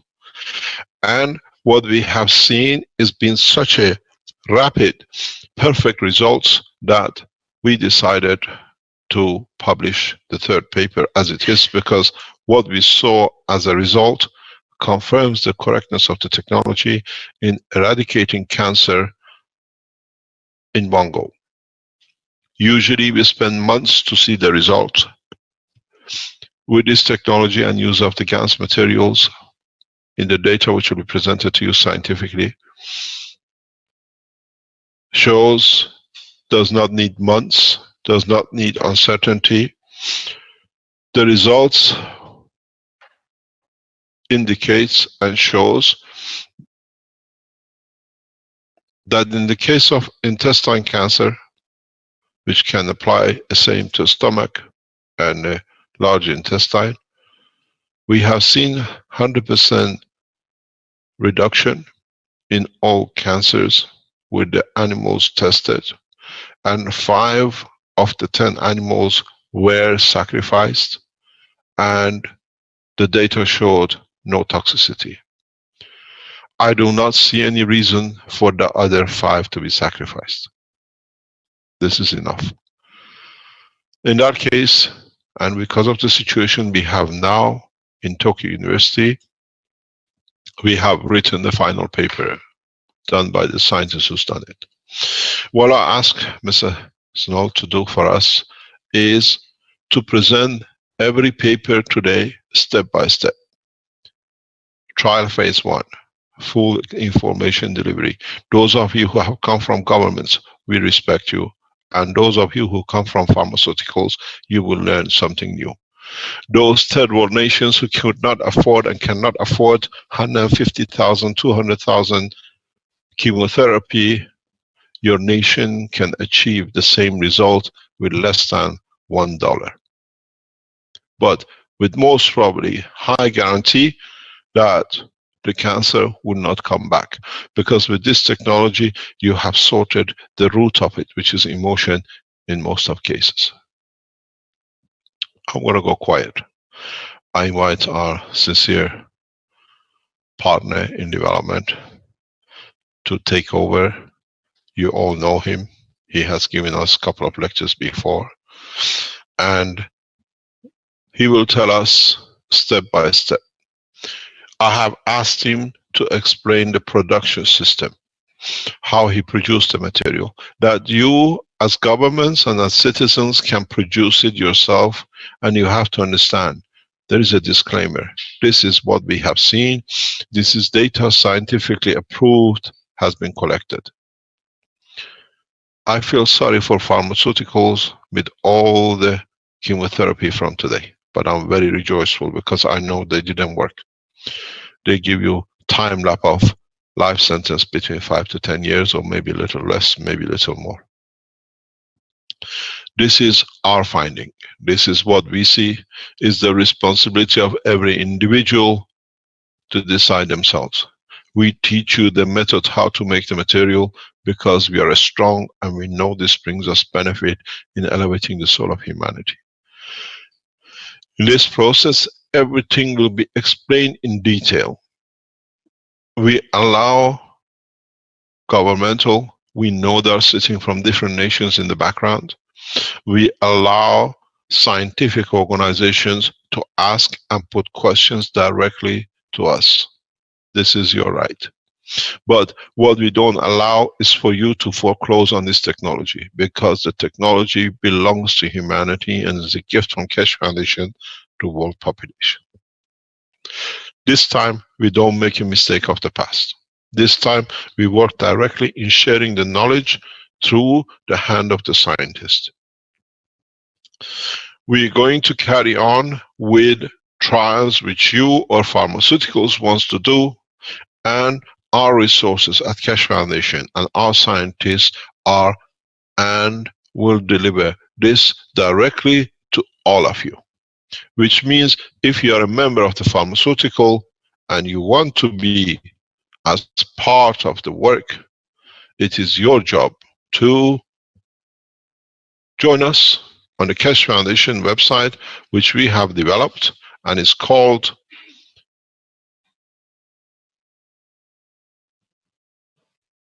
cancerprocessing.org. You can go in there and go to the bottom of the page, and what you will see is that there are two links. One link is connected to those individuals who want to carry on with the process of the cancer. The other one is for pharmaceuticals and governments. We release the knowledge fully. There are some we cannot disclose here, as we did before, that you can rapidly develop these things in the background. We know government officials from a number of African nations are in the background. We respect you, and this is a gift to Africa. This directly to understand to all of you. Simplicity of the which technology. Means if you are a member of the pharmaceutical, will deliver these products across Ghanaian territory in the coming weeks at the disposal of the nation. And the government will tell us how they want to handle it. There should be no cancer in Ghana in the next 12 to 18 months. Those who are connected to the emotional part of the body of the man. We release these technologies because it's the right of the man to be free from the shackles of the control. I said to our supporters very recently, in these pages we see the cancer touching the physicality of the man, and we are giving the knowledge freely. In the present environment, what we have discovered and what we are sharing worth trillions. With this opening, we hope the other cancer which is sitting with a man, which is sitting with the financial world, will respond the same. We call upon people like Bill Gates to open the funds for development. We know other people who are sitting there. This is the challenge. You wanted to bring vaccination. Now Keshe Foundation Technologies has disposal of man for cancer. The reserve cash in Bill Gates fund, what we call foundation in Netherlands, we know of, we talk to them. Open it up for humanity and we'll see there'll be no cancer. If you are the true man of your word. We know other people who are serving the same. We ask you to open your wealth to humanity, not to Keshe Foundation. Allow these technologies to open up rapidly, that we get rid of the cancer of the financial control, because a healthy man does not need any healthcare. On the other hand, we see a number of nations leaders controlling the pharmaceutical for the control of nations, and mainly this sits with the kingships. In the countries where there are kings, we see they control the pharmaceutical to the benefit. We call for the end of kingship too, because the man has to be free from the cancer of kingship. All men are equal. Our wish is our command, and we shall see very, very soon the end of the kingships across Europe and the rest of the world. This is the wish of the supporters of the Keshe Foundation, and shall be done. We challenge the richest men in the world to open their wealth to serve humanity the true way through the Keshe Foundation works and other agencies who work like us, not to benefit themselves in the front and be charitable in the back. I invite a very simple man to explain to you. I've known him for nearly 4 years. He has risked everything of his life. You remember I told you the American government wanted to stop the process with TEPCO. They put a 4-year-old child into prison. It's his child. They put his child and his wife to block TEPCO to release information. So he has received everything we've been through, he's been through. Mr. Khan, can you take over and please go through pages, every paper, one by one. Are you there? Can you open the KF Japan for us, please? We see him on the list. Yeah, Yeah. Can everybody hear me well? Yes, good morning. Good afternoon to you. Almost evening, sir. Yeah. Evening. Yeah. You have the total freedom. I would like you to share the knowledge on the first clinical trial to prove the material is used scientifically is non-toxic. Then I would like you to present the second paper, which shows the material for its application to cancer. Sure. And thirdly, you can go ahead and close with the third, what I call the test and results on the mice which you have. And these tests will go, these papers will be freely on the Keshe Foundation blueprint for governments to go to very rapidly. It shortens the application very rapidly. And we thank sincerely the Chancellor of Tokyo University and the professors who helped us with this. If you are Japanese, send your thank letters and commissions to the Chancellor of the University of Tokyo. He's been elemental, especially the professors in the background who have helped us to do this job. Sometimes these chancellors don't see the reality because of the position of the power. But pray for his soul that we extend this research into Fukushima and that area. No nation needs cancer research and development more than Japan at the moment because of the large number of cancers which has come across due to Fukushima. So if you're Japanese, send your thanks letters to the University Chancellor. If you are from anywhere, from any part of the world, and you have respect for the word of the Foundation, do the same. Very easily, send your gratitude to University of Tokyo. Info what you released as Blueprint for Cancer today. Without them, this would have not been possible. You can send your thanks the same, since with the government of Japan. In knowing openly we were researching, they allowed the research to be carried on, that they could see the benefit for the nation. Mr. Khan, the floor is yours. I sit back. Thank you so much. Thank you very much for 4 years of work. Thank you, sir. None of this could be achieved without your support, mostly like emotional, also financial. So also the invention is yours. So we just applied, we just try to find new ways to use it. So, and also I'd like to thank you to University of Tokyo, the professors and assistants who really tried their best under very stressful condition to carry on these researches. So yes, but none of this could have been achieved without your support. So yes. Anyway, I'm still trying to recover from the Dr. Rodrigo's photos. So my presentation will be rather dull compared to his presentation. So okay. Every time I share these pictures with Mr. Khan, he says I'm going sick. He calls really, them the sickening pictures. But this is the reality. This is awful. No. But at least a mother is there for a child. That's the beauty of it.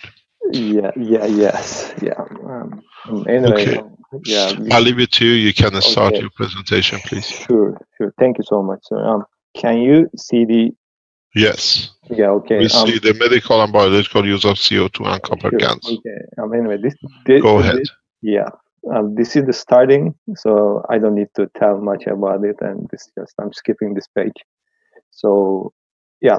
So how I did get into making some GANs, make a use of it. I started with water purification. So before cancer applications, and it was almost 2 years ago. So I started with manufacturing copper GANs in order to purify some contaminated water, mostly lake water or any water, to turn into a drinking water. My application was focused on Africa. So you know the situation there. And so I was trying to find a cheap way to achieve at least a decent drinkable water for the people there. So, and I started doing these copper GANs. And so this is the simple Well, test I made. excuse me. Sure. Can you first of all tell us your background, who you are? That's our tradition. Your Okay. qualification that we know. Sure. Okay. Yes. Right now I'm in Japan, and I spend most of my time in Japan. And my family, actually, we are not Japanese, and we ran away from kind of government pressure to Japan. And I grew up here, and I got a scholarship from the University of Tokyo, which is still actually the best universities all over the world. And I graduated from chemical engineering with high honor. And then my business career started with very fashionable way. So I started working at the trading companies in Japan, and like a high rank official position doing trading. And I did that long time. So I was doing trading all over the world, US, Europe, selling bulk chemicals or anything you might expect from the trading companies and making lots of money. So, and TEPCO was one of our customer of I don't want to give names, but it's the biggest major trading house in Japan, and Tokyo. Also, the Japanese government was our customer. So, in order to just let you know, the Japanese, let's say the institutions or the major companies, they don't really come to your company and buy things, especially overseas. So they use intermediate companies called trading companies. They don't have that kind of companies overseas. It's very unique to Japanese business manner or business ways. So there are trading companies, and they are huge. So the institution or the customer or the other companies, they give purchase orders to trading companies, and trading companies, they contact to the manufacturers and then supply to customer and get some kind of decent commission from this business transaction. So, which I was working for trading company. So TEPCO was our customer. It's a government entity, and after that incident happened, so we got lots of orders, like pipes, anything you might expect, the ion exchange medias, ropes, even robotic systems and everything. So one of them was my main responsibility was to supply ion exchange resin to TEPCO. So and I was shopping all over the world for ion exchange resin, which might work to decontaminate Fukushima. So, and one of them was I encountered on the web, Mr. Keshe and his technology. I was very skeptical, so it didn't look right. But anyway, at that time, so but I wanted to give it a try. So on the different scenario is also there is a feeling that I was kind of dragged by TEPCO to Mr. Keshe for somehow that I can supply them with some kind of samples or whatever that they would like to have.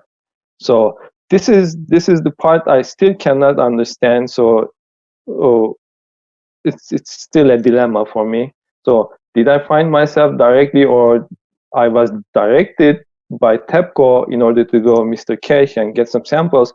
This is a different situation, because the computers and the search engines and everything can be very much hacked. So when it is unlikely, when you write the ion exchange resin on the web, the first thing you encounter is Mr. Keshe on my computer at work. On the other side, when I go to home and I again write ion exchange resin, what I encounter is a different thing. So there's something like fishy, I thought. But anyway, I realized that after a long time after. So anyway, I happen to know Mr. Keshe with this ion exchange resin, let's say, purchase or business. and the rest, you know. So it became a different situation. So in the end, but anyway, TEPCO got what they wanted, and TEPCO got all the information, and they used it very well without giving Mr. Keshe the credibility of what he did. So anyway, this is past, and the Fukushima is more or less saved. People are right now moving there. Like, can you imagine?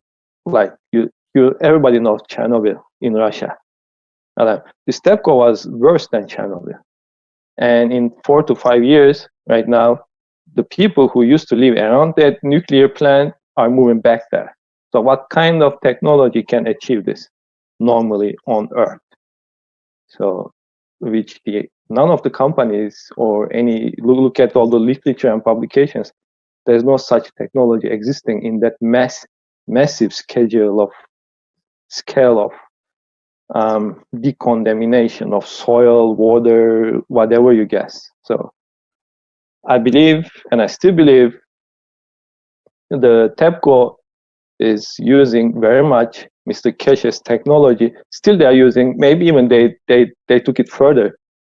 So, and maybe that they're not only trying different types of GANs, but I don't know, you can imagine what they might do. They have lots of scientists and many things they can achieve. So it looks like they achieved. So anyway, so let's stop this TEPCO issue for a moment and come back to our cancer and how I start working on cancer. So Mr. Keshe, is this okay, this much information to public, or should I be going into more detail? No problem. That's not just to know where you're educated from and your background, that Okay. you're qualified to do these tests. Sure. Well, I wanted to tell that because I still want you that the TEPCO should pay respect to your organization and you. So regarding In time, it will change. Don't worry. Can you carry on with your presentation, please? Sure, sir. Sorry, I took so long. Thank you very much. Yeah. So, thank you. Yes, this is how I started with water purification. So this water actually is there is a lake water. It's a small pond in Tokyo in Kichijoji called It is in Kichijoji anyway. Don't go into details. So this is the copper GANs, and this is a regular water. And you can see the copper GANs powder. You mix just with water, and then you filter this. Okay, when you filter all the GANs, powder remains in the filter. The beauty of it, you can reuse it. So what you have is water called energized water or GANs water, what I call. So just put a few drops of this to the contaminated water, just a few drops of this GANs water, and mix it. And then wait for 6 hours, you can see the color change.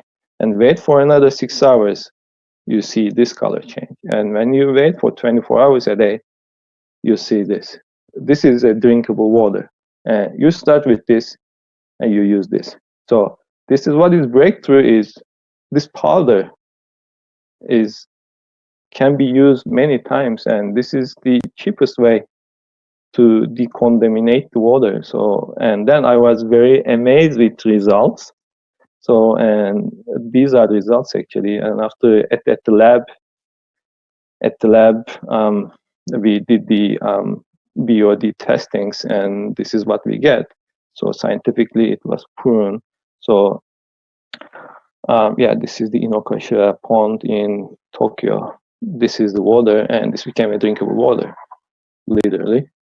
So, and after that, I wanted to focus the medical uses of GANs, and I thought what can be done with this. But when I started this, and when we made these products all made, and we got huge amount of criticism on the web. It's like awful.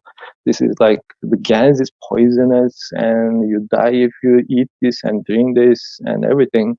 And my small kid right now. So by mistake, I I had this in my fridge for some reason, and my wife used it. My wife made a soup out of it.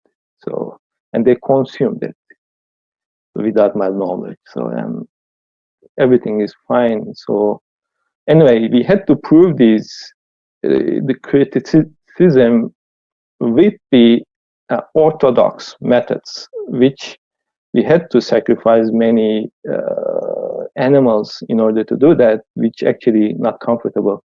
So anyway, this is the copper GANs. This is the CO2 GANs. When this is a lot of amount, and this is how you make it. So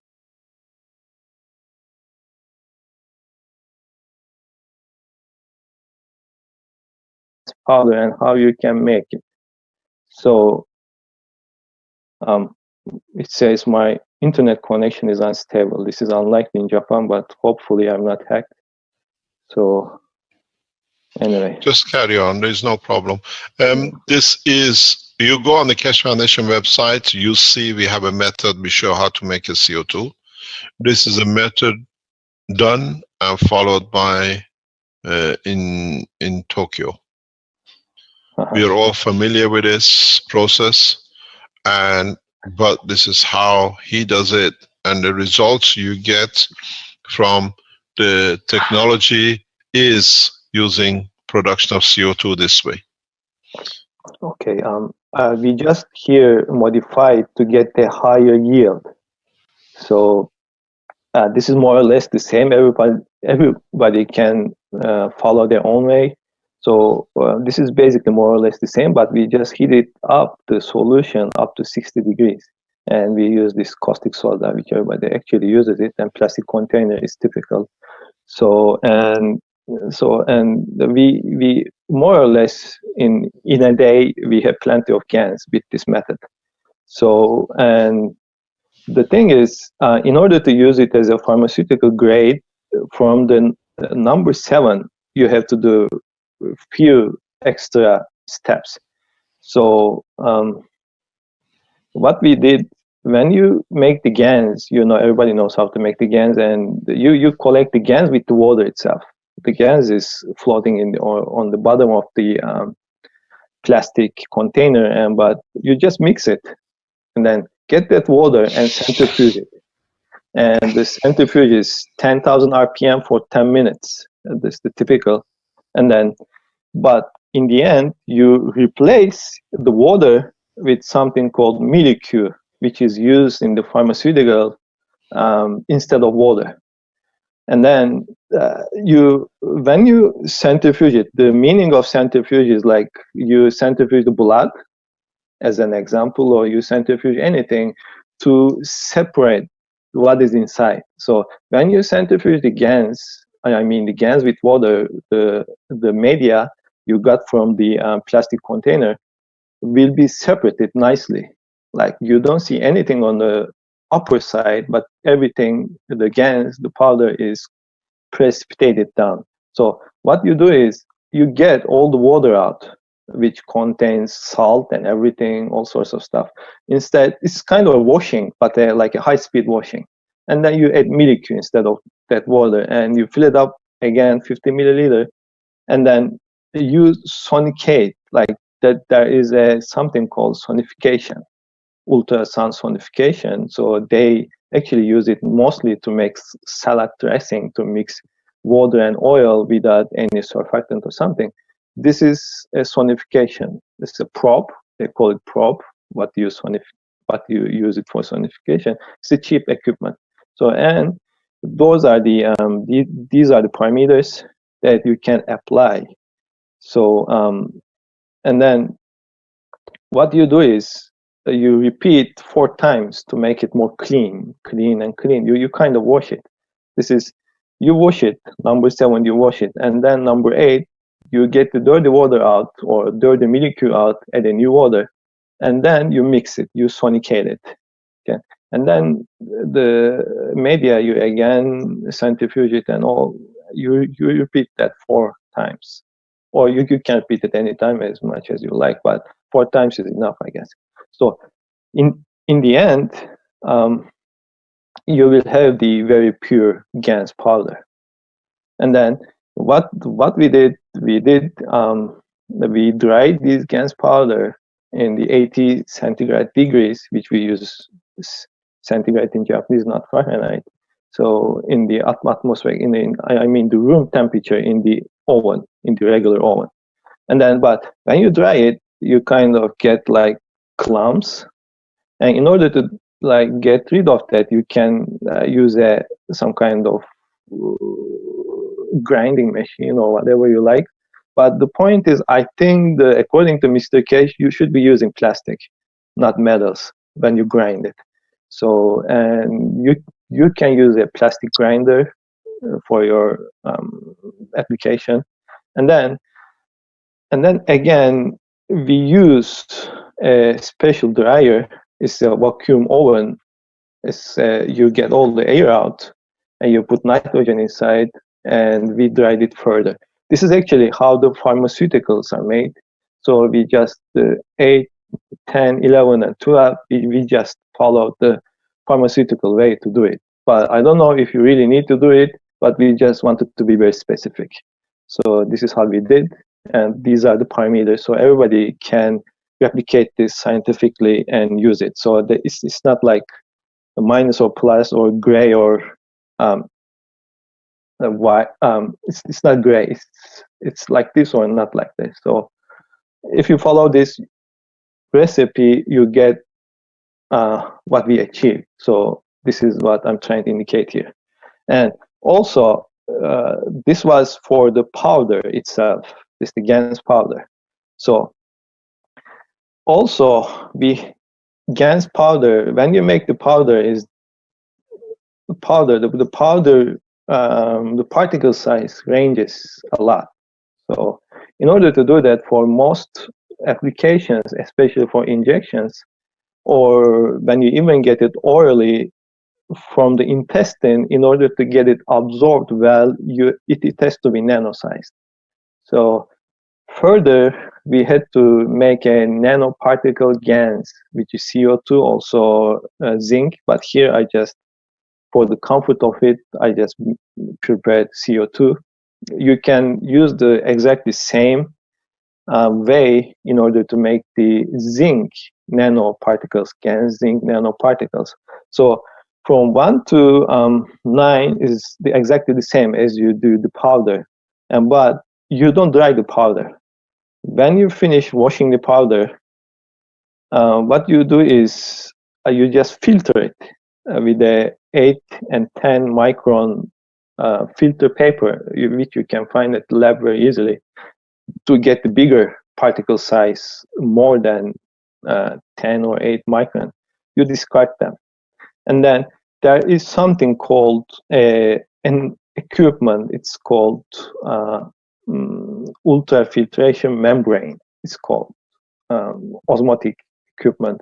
So that is a special equipment. When you put the leftover GANS, once you filter it into that equipment, which the pore sizes are 100 nanometer, it has a mesh consists of 100 nanometer.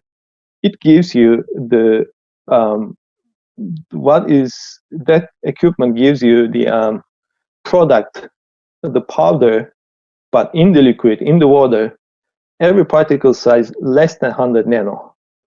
Sometimes it depends on the quality of the mesh.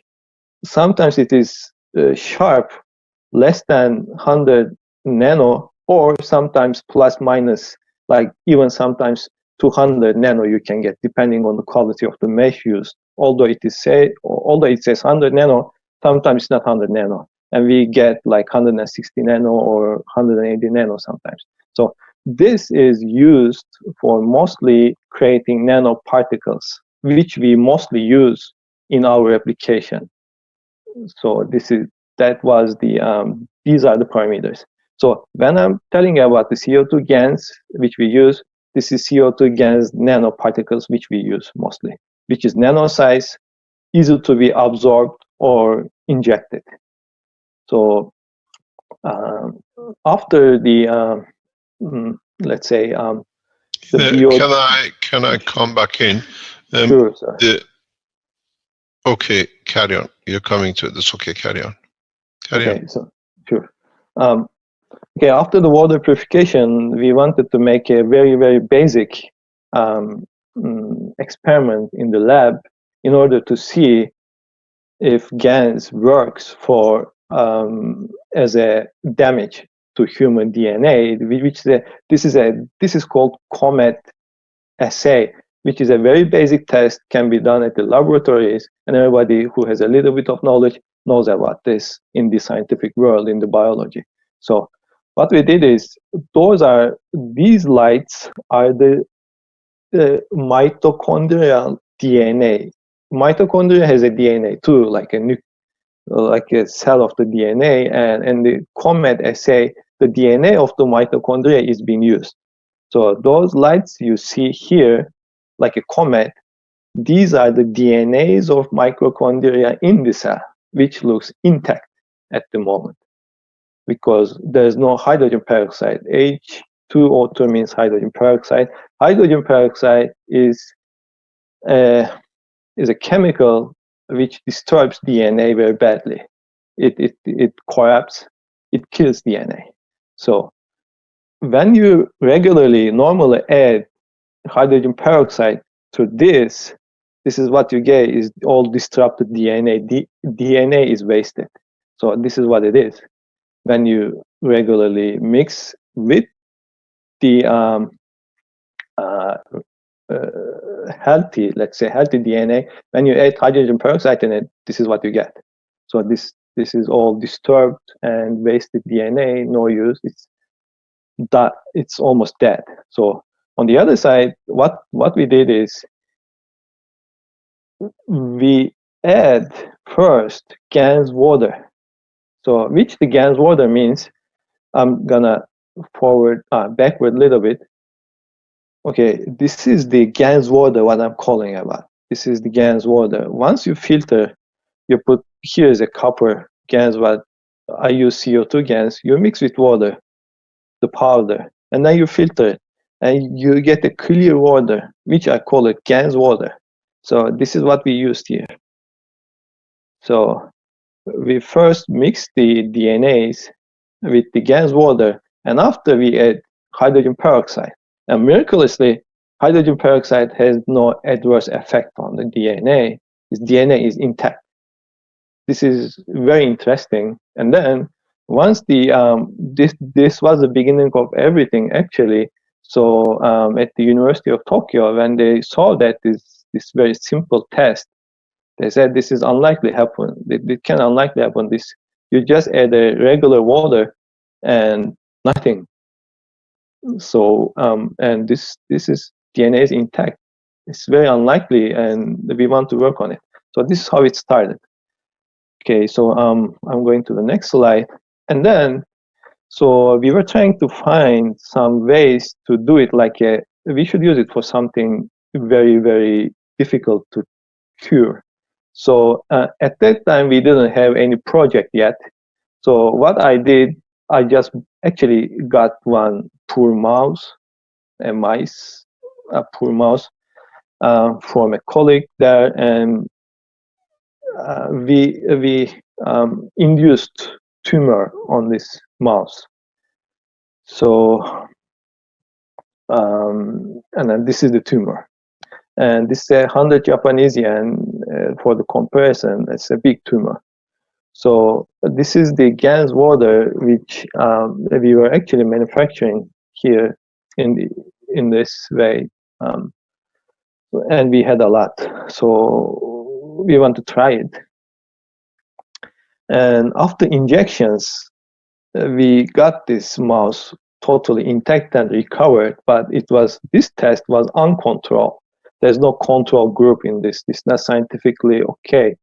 But preliminarily, we get to know that this works for cancer, and this probably works well. So this was done in 2015 here. So, and what I did is I injected this right into the tumor. So for almost a month, you get everything recovered, like more or less the Dr. Rodriguez experiment. This is the, no, not experiment, but treatment of the his patient, but not so severe. So this tumor was under the skin of the mouse, and it wasn't disruptive on the outer skin. So when the tumor is gone, it's totally like a healthy mouse. And this was the first experiment I did myself, which led to the other bigger experiments. So, and then, okay, in order to, once again, we said, in order to prove this works, we have to implement some, let's say, orthodox ways, like a regular scientific ways, which all of them actually requires us to use the animals, so especially mice. So, and in order to do the toxicity test, we follow the regular PET, which is that we use 65 mice in order to prove this CO2 gas is not toxic. So those are all the, I put all this information on the presentation just for notes. So I'm not going to explain all of these, but this is probably being recorded all over. So who wants to replicate the experiments we did here, all the information is out on this presentation. So you can replicate it, and you can see the results for yourself. And once there's a criticism comes, at least we have some kind of scientific evidence on a scientific base that will stop all the criticism, unbased criticisms. Like, anyway, so I just want to continue the presentation here. We used total of 65 mice, and we divided mice into 7 groups. Sorry, it should be 13 groups, 5 mice each. But that was a mistake. So what we used here CO2 gas, and the CO2 particle size was less than 100 nano. So, and the average of the particle size was 35 nano. So what we did is we got all those mice, and except 5, we injected all of them with the GANs, which the GANs is this GANs. So in different concentrations, like from 1,400 to 0.5 milligram per kilo. So, and we injected the mice through their tail. There's a vein, and we injected through their vein. And then after we wait if they die or not. So whether they die or not. So that was the experiment done. Also, we checked some of the mice we had to sacrifice, like after injecting one day, 3 days, 6 days, and 16 days, in order to see if there is any accumulation or damage on their tissues. So I'm gonna show them a little later. So this is called, this result called is LAD50 estimation. This is the main basic estimation, estimation in order to define the toxicity. So according to this test and test method, the toxicity level for the mice was determined, for the mice was 1,400 milligram per kilo, which is like 1 grams per kilo, which is a lot. So we didn't carry further tests because maybe it is much higher, but even 1,400 milligram per kilo in any standard, it means non-toxic. So we didn't see any need to carry that further to 2,000 or 5,000 or 10,000, which could have been done, but we didn't want to waste more lives, more animals, so we just stopped at 1,400 milligram, which is practically non-toxic. So, and here is written blood kinetics. Okay, but we didn't use 1,400 milligram. We used 1,000 milligram per kilo just to adjust the numbers. So this blood kinetics tells you is that once you injected the GANs, nanoparticle GANs, what happens in the blood? So the blood, the concentration of the GANs particles rapidly in few minutes, as expected, it goes high, and then it goes down and down and then typically vanishes in 1 hour. So what means that when the GANs nanoparticles in the blood vanishes, where do they go? They go into the tissues. It means that they go into the tissues. So, and then we had to see the short-term tissue distribution of GANs on the tissues. Let's say the liver of the mouse, the kidney, and the spleen of the mouse. So, so this is what we did. We had to sacrifice the mice, and we had to smash the liver, kidney, and spleen, and we had to measure how much of GANs is inside the in their tissues actually. So this is the test, and this is the test reports I've done. So it looks like the GANs is not accumulated in the tissues as well. So it rather goes through the urine or goes through the feces of the mouse. So it is very much in 1 hour, more or less, you lose all the GANs that you got injected. So of course it is everything stays in your bladder, and it means that it is neither in the blood nor in the tissues. There's no accumulation of this, so everything is rapidly discarded. So this is what it means. And then here the pathological examination which we did. So these are the liver, kidney, and spleen tissue. These are the photos. So once you injected the GANs nanoparticles, because you are injected something like a solid and nanoparticles, even titanium dioxide is toxic. So you would expect some kind of damage somewhere. But with the GANs, it is not the case. So this is the control group, and the colors of the photos are kind of different, but it was taken in different times. So the exposure or the lighting is not well adjusted. But with the scientific eye, when you look at these photos, there's no damage in any tissue. So it means that. So these are the photos from day 1 to day 16. We sacrifice mice in the day 1, day 3, day 6, and day 16 in order to see if there is any damage in their tissues. Non-damage was observed. So this is what proves it. So, and according to the conclusion, we got the conclusion that the toxicity for the mice is greater than 1,400 milligram per kilo by injection. So, and this means the GANs is non-toxic. Also, we have proven that it has no pathological damage on the tissues, and it is not stored in the body. It is rapidly discarded. This was experiment 1 regarding the toxicity of the GANs. And this was done 2016, the end of 2016, November to December, in a short period. And yeah. So after that, we switched to the cancer efficiency of CO2 and zinc oxide.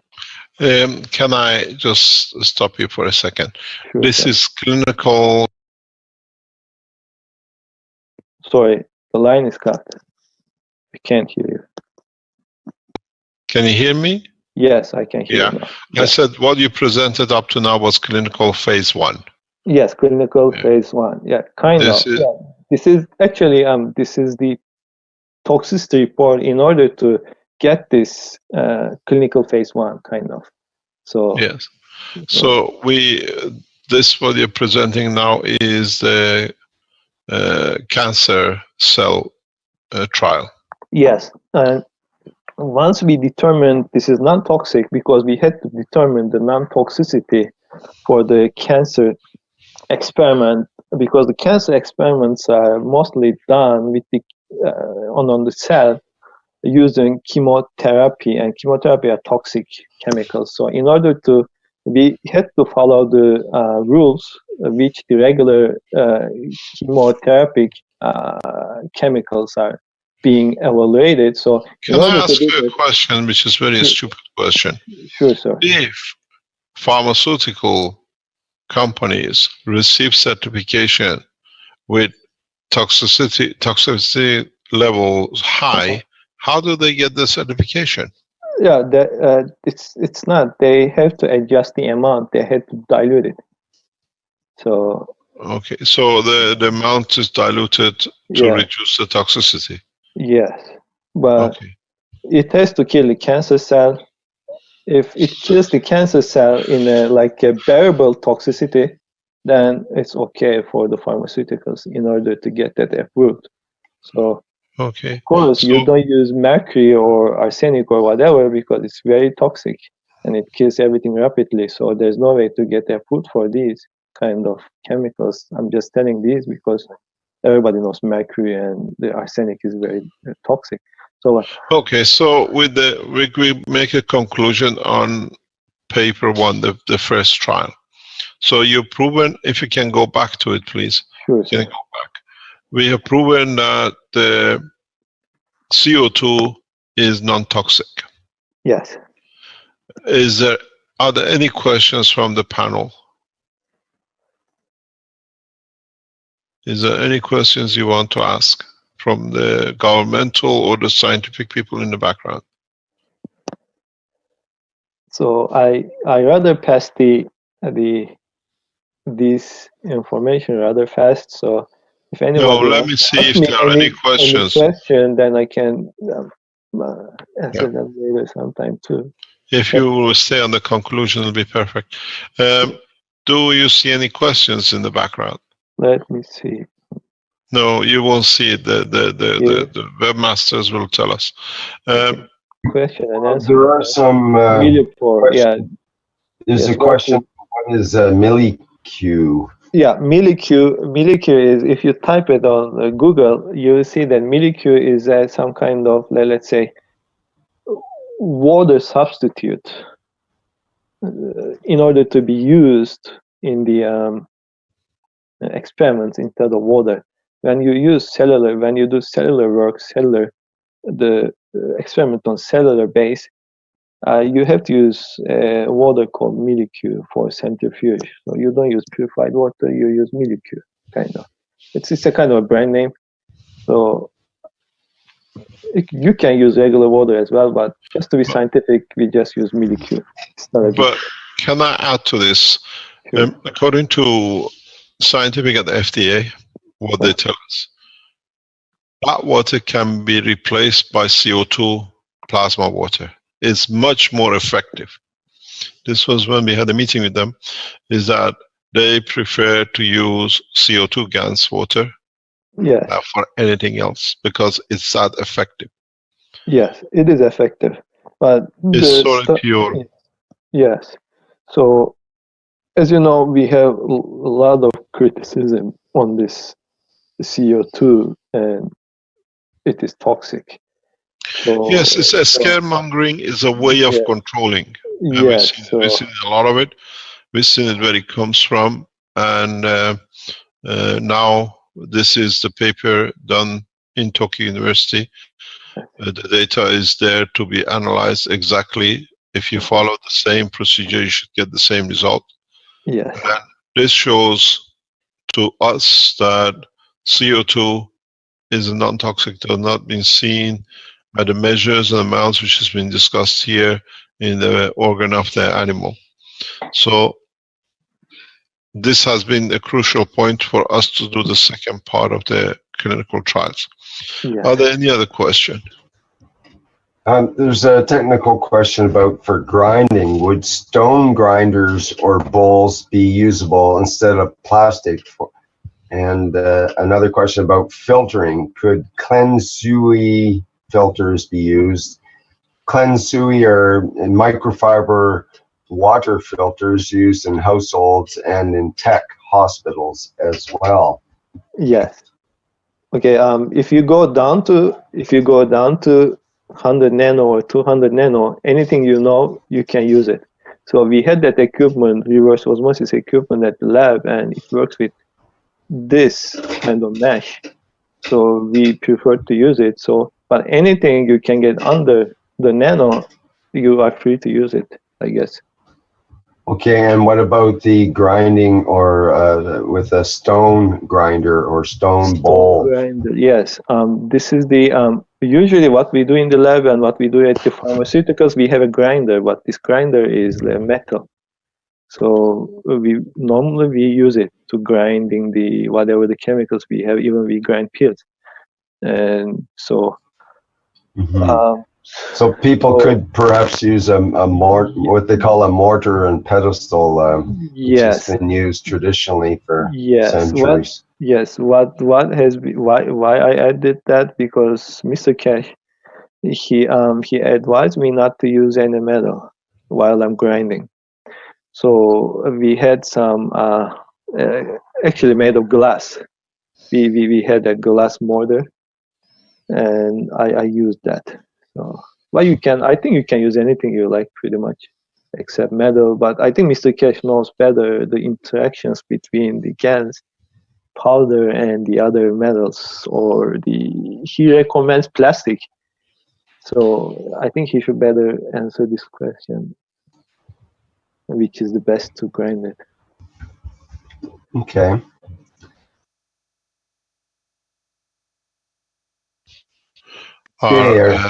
Yes. Hi, Mr. Keshe. Are you ready there now? Yes, we have number of our audience is still outside. We are in, as I said, in Austria Keshe Foundation Center, as we were last week, and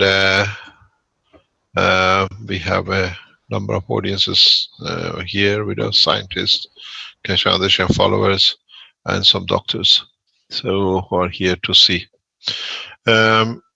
Would you like to start, Mr. Khan? Sure. Are you sharing your video, Mr. Keshe? Should I stop this share here, perhaps? No, I'm not. No? It's not mine. Oh, okay. Mine is totally out. My microphone is open. I think we got to allow Mr. Khan to share his screen. Are you there? Yeah, I'm here. Okay, let us start with what do you call it? Okay. With paper number 2. Can you see the? Can you? Yes. Can you see my screen? Yes, we see it. Anti-cancer efficiency of CO2 okay. and the GANs. How can I get rid of this? Okay, take the floor and carry on, please. Okay, so yeah, after we determine the toxicity, we switch to the cancer efficacy of CO2 and zinc, GANs nanoparticles. Again, I'm telling it's a GANs and it's a nanoparticles, which was manufactured according to the method that I described before. It's the GANs in the water and is in nano size. So and this also, time you use actually the GANs itself plus water. It wasn't GANs water on its own. Say again, please, sir. I said you this time for this trial. You use the GANs water, or did you use a GANs with water? GANs with water. I mean, GANs with water. Because the GANs, in order to inject this, not inject this. In order to use GANs, it has to be dispersed in water in order to retain this nanoparticle. So once you vaporize the water, it will be gonna. Yeah, you see, you speak about the GAN nanoparticle. We speak about the GANs. Yeah. Which is made of the environmental condition, not as a matter state. Oh yes. It's a big difference. Okay, yes. Carry on. This is your paper number 2, anti-cancer efficiency of CO2 and zinc. Okay. GANs nanoparticle in vitro. Yes, this is the GANs particle we are talking about. So this GANs particle, like a regular nanoparticle that you can see. Go ahead, please. So, yes, sure. The test material we used on human cancer cells. It's a tissue.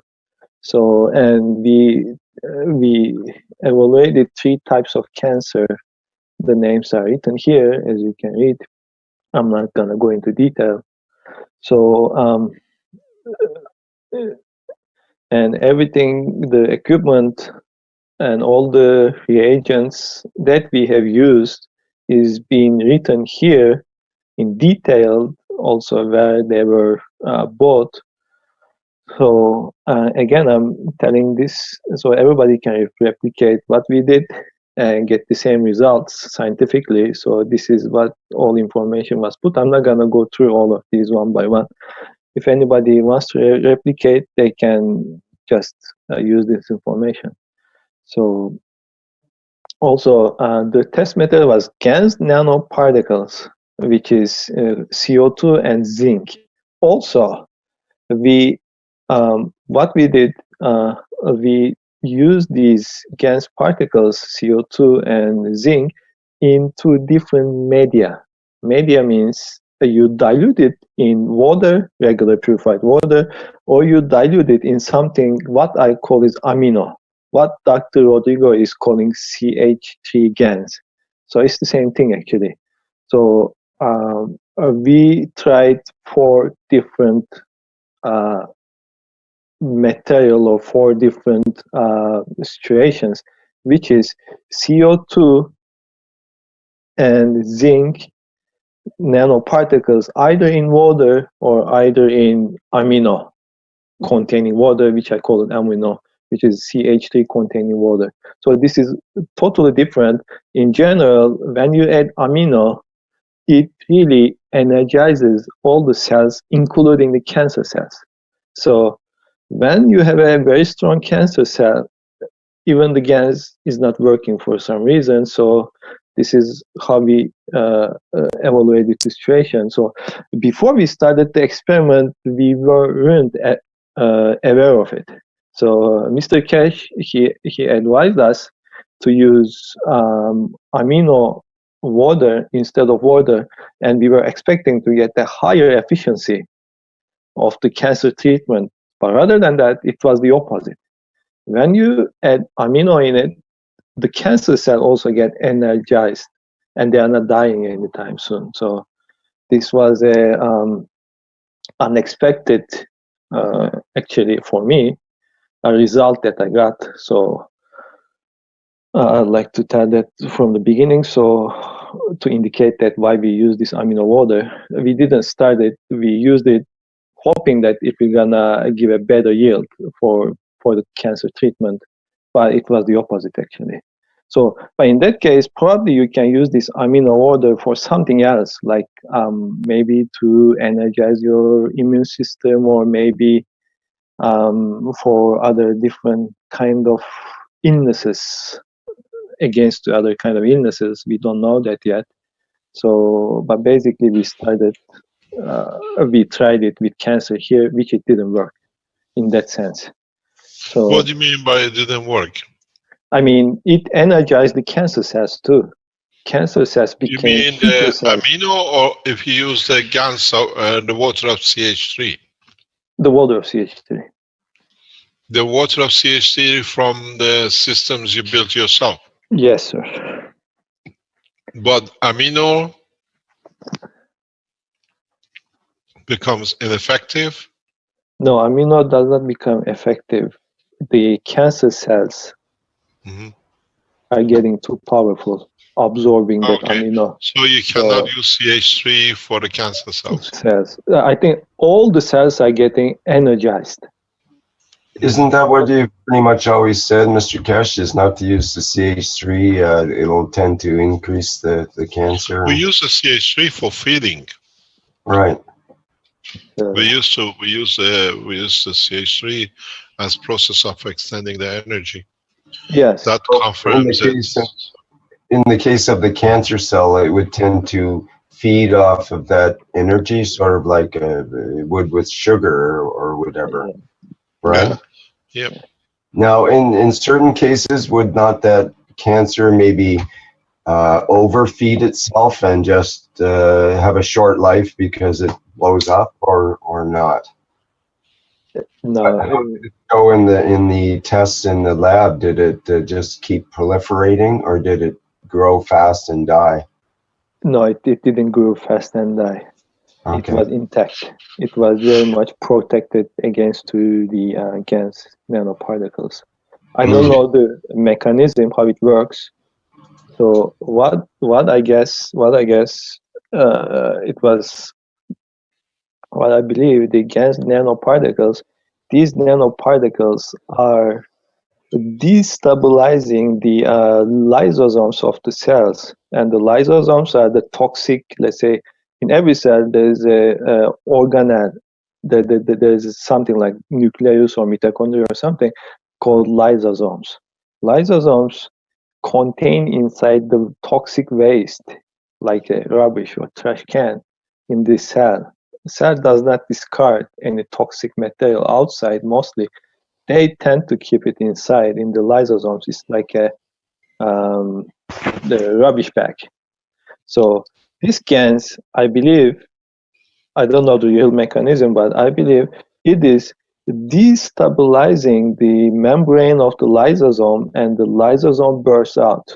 And when it bursts out, all the toxic material inside the lysosome are released and kill the cancer cell. So these nanoparticles, it has a really, it doesn't work the same way. They don't go to the healthy tissues, the lysosomes, they don't really get accumulated, but instead, selectively, they go to the cancer cells. So it's almost like a human. They know very well where to go and how to kill this. They're not going to DNA of the cancer cell, because DNA of the cancer cell can replicate itself. It's easy. So when you kill, in order to totally destroy it's a marvelous way to do it. In order to totally destroy a cancer cell, this is the best way. Like, you kill the cancer cell from inside with its own toxic waste, and there's no way to escape from that. So perfect way. And this is what you see with CO2. Yes, with CO2, and I think it's the zinc too as well. So. Okay. Now, are you saying that your test, that you did separate tests with just the CO2 GANs, and then another test with the CH3, or you use the CH3 water for the whole test? No, I did with water and with CH3 water both. So okay. Yeah, I'm gonna go through all the details shortly. Okay. So, okay. So I just wanted to share my how it works. So I have no evidence at the moment about how it works, because we need different equipment in order to define how the nanoparticles, they find their way in the cell and in the lysosomes or wherever they go. So what I see under the microscope is that way. So it might be that way. It's a theory, but we have to prove it anyway. So, but we didn't have the chance to prove it. So we were working with the cancer cells. Okay. Carry on presenting the paper. Let's see where we go. Okay. So the particle size analysis, we get the, it is just written in order to define how we did the nanoparticles, how we measured the nanoparticles. Can you move your paper up a little bit? We don't see the bottom line of the page. Can you read the last? No, we can't read the last line. The bath at the room temperature for 15 minutes starts with. Can you read that? No, we don't see the last 2 lines. You see the particle size analysis of GANs, CO2, and zinc oxide nanoparticles. We only see 3 lines of that. Yeah. Okay, can you move the page up? Yeah, I'm moving the page up, and I'm moving the page down. No, you go back to the next page. Okay, can you go back to where you were? Okay, hold on a second. I have to get out of this screen sharing. No, it's okay. Carry on, please. Just read it for us. Yep, that's better. Now we can see it. Okay, so you can see it now. Yeah. Okay, this is the particle size analysis of the GANs. Yep. Okay, hold on a second. Now you can close your ladder. That's it. That's perfect. Okay. So this is the. You can close your sideline here. We see all your pages on the left-hand side. Okay. You need to close this. Okay. Okay. Is it better? Yep, perfect. Okay, so this is the particle size analysis of CO2 and zinc. Again, all the information is written in order to replicate for the scientist. And then we did the cell culture exposure with CO2 GANs and zinc nanoparticles. These are mainly how we did it scientifically. I'm not going to go through it. It will be rather boring. And so what I can tell here and what we used is 3 different concentrations of the GANs, which was 5 milligram, 10 and 15 milligrams of CO2 GANs. Also 0.025, 0.05, and 0.1 milligram of GANs nanoparticles. Either these nanoparticles are diluted in the amino water or regular water, I mean purified water. So 2 different medias they were dispersed in. Okay, so this is the cell viability assay. It says this is the main assay in order to determine the viability, means the death. So this is how we did the this is what we did and what the equipment we used in order to determine the assay and how we created the data. Data is consisted of Western plotting, it says. This is a way to, again, to express the data. I'm not going to go into the details here. So, and also the total RNA isolation and PCR analysis for apoptotic markers. It means that this word means in order to kill the cancer cells from the inside. So when the cancer cell dies or started to die, there are certain chemicals or proteins are being synthesized in the cancer cell, and those chemicals are released into the blood. So when you check the blood, you know that the cancer cells are dying. So in order to determine the amount of the cancer cell, you can measure the blood, as most of you know. This is what you call the markers. Markers, yes. So exactly the markers. So those are various markers. Not going into the details. So, and this is another assay, Keshe's assay or Kaspar's assay, which is mainly done for the cancer research. And also the DNA letter assay. The DNA letter assay is rather a photographic assay. So you get the DNA of the cancer cell and see if it is intact or not. It is more or less similar to the COMET assay with the mitochondria I showed you before. So, and also the oxidative stress parameters. Again, I said when a cancer cell dies, it releases some chemicals which are oxidative chemicals. So you can determine the status of the cancer cell or the patient according to the amount in his or her blood. Also with the animals it works too. So.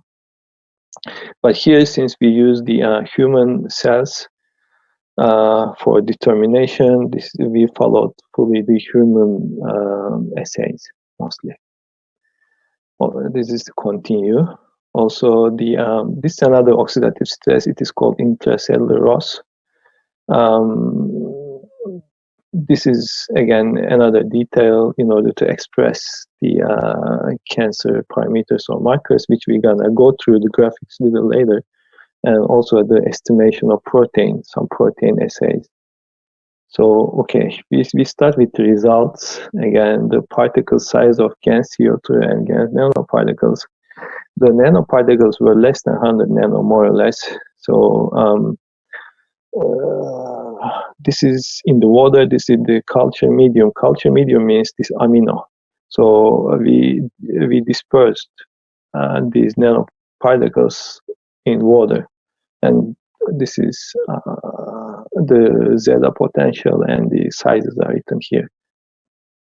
Okay, so I'm not gonna go through these, and I just switch to the okay. I'm gonna switch to the graphs mostly, so we can talk on the graph. So this graph is talking about the killing of zinc oxide against nanoparticles. So what is said here is there are tissues, and these tissues were subjected to the zinc nanoparticle media for 24 hours. So after 24 hours, we just tried, we just measure the cell viability. Cell viability means how many cells are died or how many cells are surviving, considering the cancer cells. So the orange is control group, and these are the different concentrations that we have used in order to determine the efficacy of the treatment. So the last two is actually the red cells, which is used in order to compare. It's a scientific thing, so I'm not going to go into details. So what I'm going to share with you is that the amount that is recommended here is 0.1 milligram per milliliter. So that works the best. So as you see, 0.1 milligram in amino water, which is indicated with pink, it is almost intact. Like, see, this is the control group is orange, and the zinc oxide diluted with the amino water has no effect. This is the graph, what it says. It is the same as the control group. So on the other side, when you go to the yellow, which contains only zinc oxide and water, you get the efficacy almost 100%. So this is what this graph is telling us about. So this is for the zinc oxide, and the next graph is for the CO2 gas nanoparticles. This is the same thing. It is either diluted in amino or in water. The CO2 diluted in amino has not much efficacy. On the other side, the CO2 diluted in the water has the greatest efficacy. This is the data, and whoever the scientists want to go into detail, they can replicate the same things, and they can read the footnotes. Okay, so again, I'm gonna pass these very fast. This is again the CO2 and zinc oxide nanoparticles in the genes of human cancer cells. So what we do is a PCR analysis in order to determine the mRNA levels of the genes, which is consist of 4 different parameters. So, and this first 2 graph is indicating us one parameter P53 and BAX. So this is when you again use the control group, which means the control group, the orange. Again, when we use CO2 and zinc oxide diluted with water, we have the greatest efficacy. On the other side, when we dilute it with amino, it's no different than the control group. So this is what it is indicated about. So this is for CO2 and this is for zinc. And as far as you can see, this is more or less the same. All the graphs are. Zinc oxide has a little bit more higher efficacy than the CO2 itself. So, but it is kind of negligible if you compare with the control group. So this is what I'd like to say as a footnote. Okay, this was actually for 2, the P53 and BAX. And the next is the same, but the same things are written. But here, what is told here, the rest, which is BL2 and Caspase-3. So this is more or less the same. When you use the amino and the GANs, this has no effective. But when you dilute it in water, it is effective. These graphs are proving and indicating these. Okay, so there's another thing, again, on the protein levels. I'm gonna pass this very fast too. So this is the basic thing, the basic graph that we are getting it, and then we measure the exposure and we try to make a graph out of it with the numbers. So what we get it is this, something like that. So when we use the control group is like this fading color. But when we add the GANs, zinc oxide, color is better, it's not fading away, and also with the CO2. On the other side, if we use the GANs amino water edit, it is no different than a control group. It means that the cancer is still there. So these are all the same, and the data is consistent, and the graphs are indicating the data, what we get from this photo. So yes, again, this is the continue. We continue. This is only for the P53, which is indicated here, and the BAX and the BCL2 is indicated here with these 2 graphs, and it is all consistent, the data. So also for the last, which is this, which is called Caspase. So Caspase levels are indicated here in this graph, and it is also consistent with all the other data.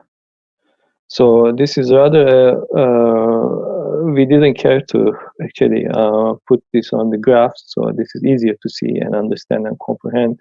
This is the DNA fragmentation. So DNA fragmentation means when you add a chemical, it's a poisonous chemical, to any cell, the DNA is dissolved and disturbed. So this is what it is. Actually, you can see this is the control group. You indicate the health of the DNA according to this. So the control group means the health of the cancer. You have to kill it. The cancer looks intact. There is no defragmentation. Nothing is the cancer. The DNA of the cancer cell is very much likely intact and well protected. But once you add the GANs, zinc oxide, the DNA looks like it is falling apart, like the comet SA, and it's fading away. This is what it means. On the other side, again, when you use zinc and amino, it looks like it's intact, it's protected, as well as GAN CO2 also disturbs the DNA and kills it, and the DNA starts to fall apart. It means that the cancer cell is dying. And but on the other side, CO2 and amino is still intact. The DNA is protected by the amino itself. So again, the data are inconsistent with the other data that we presented. earlier. So again, this is another oxidant or antioxidant balance in the human. HPEG2. So the ROS level means the oxidant level, the MDA, also the oxidant levels. So when a cancer cell is dying, it releases these chemicals. It means that if these chemicals are high in a cancer patient, mostly this happens after a chemotherapy, because after chemotherapy, cancer cells started to die, and you measure the amount by looking at these antioxidant levels in the blood of the patient. So this is the main indicators of the treatment. Okay, and as we see, we would expect these levels much higher than the control group, and when we do a treatment to a cancer cell. This is consistent as usual. So this is the control group, and the pinks are the either CO2 and zinc. Again, the zinc is a little bit higher efficacy than the CO2. On the other side, GAN with amino has no efficacy on the other. And sometimes, as you see, it is much better. The cancer cells are much healthier than before when you add this amino water and GANs. On the other side, you energize the cancer cell as well. So passing through again. Okay, these are the other indicators. I'm not going to go to details. GSH and GPX. These are the other cancer indicators. Any doctor can know that. So these are again consistent with the data which we performed before. Again, these are the rest of the other 3 proteins which you can check through the blood. Again, GR, SOD, and CAT. So these data are all consistent. And we just come to the conclusion that everything is written here in detail. According to the cellular, we did all the in vitro, not in vivo. We used cancer cells and cancer tissues, and neither CO2 nor zinc does not possess any toxicity to the regular cells. On the other side, they possess great toxicity to the cancer cells. So this is the scientific approval of how the cancer can be treated. So this is all the pharmaceutical companies and everybody is doing up to this level. After that level, what is being done? This is the basic research, and then they go for the human clinical trials. But before going to human clinical trials, they do some animal test. So from after proving this, the phase 3 is the proving this in vivo, which means we had to use animals again. So, and this is the animal. So before we start sacrificing lots of animals, we just want to do a preliminary test. Okay, this worked on the actually on cellular level, but we didn't even know if the whole living organism, it will gonna work or not. So whether it will gonna work or not. So we just tried on one mouse. So this mouse is purposely got cancer. These are the 2 cancer tumors, and then this is I injected the GANs, the nanoparticle CO2 GANs, onto these tumors daily, more or less 0.1 milliliter per day. The CO2 GANs is injected for 20 days, and as you see, there's no trace of tumor is left. There's a significant weight loss. So, but there wasn't any tumor left. So after we see that, we encouraged ourselves to go to the second step. So which we use 50 mice actually, and we were gonna sacrifice. Any questions up to now, sir? Thank you very much. So what you see in the pictures, this is when on the left-hand side before, is when you injected an animal got a full cancer. Yes. The tumors, and in 20 days there are no tumors. Yes. You see no tumors. No tumors at all. So, can I ask you a question? This is something which we have in whole understanding. This phase of testing allows the third phase to come in to be operational. But what is the chances usually in a normal pharmaceutical condition that from this phase to the animal test, you can go for, what do you call it, a rapid result? Usually if you were doing this one with another cancer cell, with another product, how long would this take? I think normally? it takes 20 years or so, more or less, the whole stuff. So because of the efficiency of this material, we can see the testing can be reduced. We had such a breakthrough with the, what do you call it, the horseshoe crab blood. Yes. I mean, this acts like a chemotherapy. I did the exactly same ways, which was used to develop and test chemotherapeutic agents, the chemicals. So up to this level is kind of fast. Everybody's doing the same ways, but in order to adjust the toxicity, it takes a long time on animals and on the cellular level. It's a long, this cannot be done. It maybe takes like 3 to 4 years at least in order to determine the toxicity and the efficacy level and adjust it.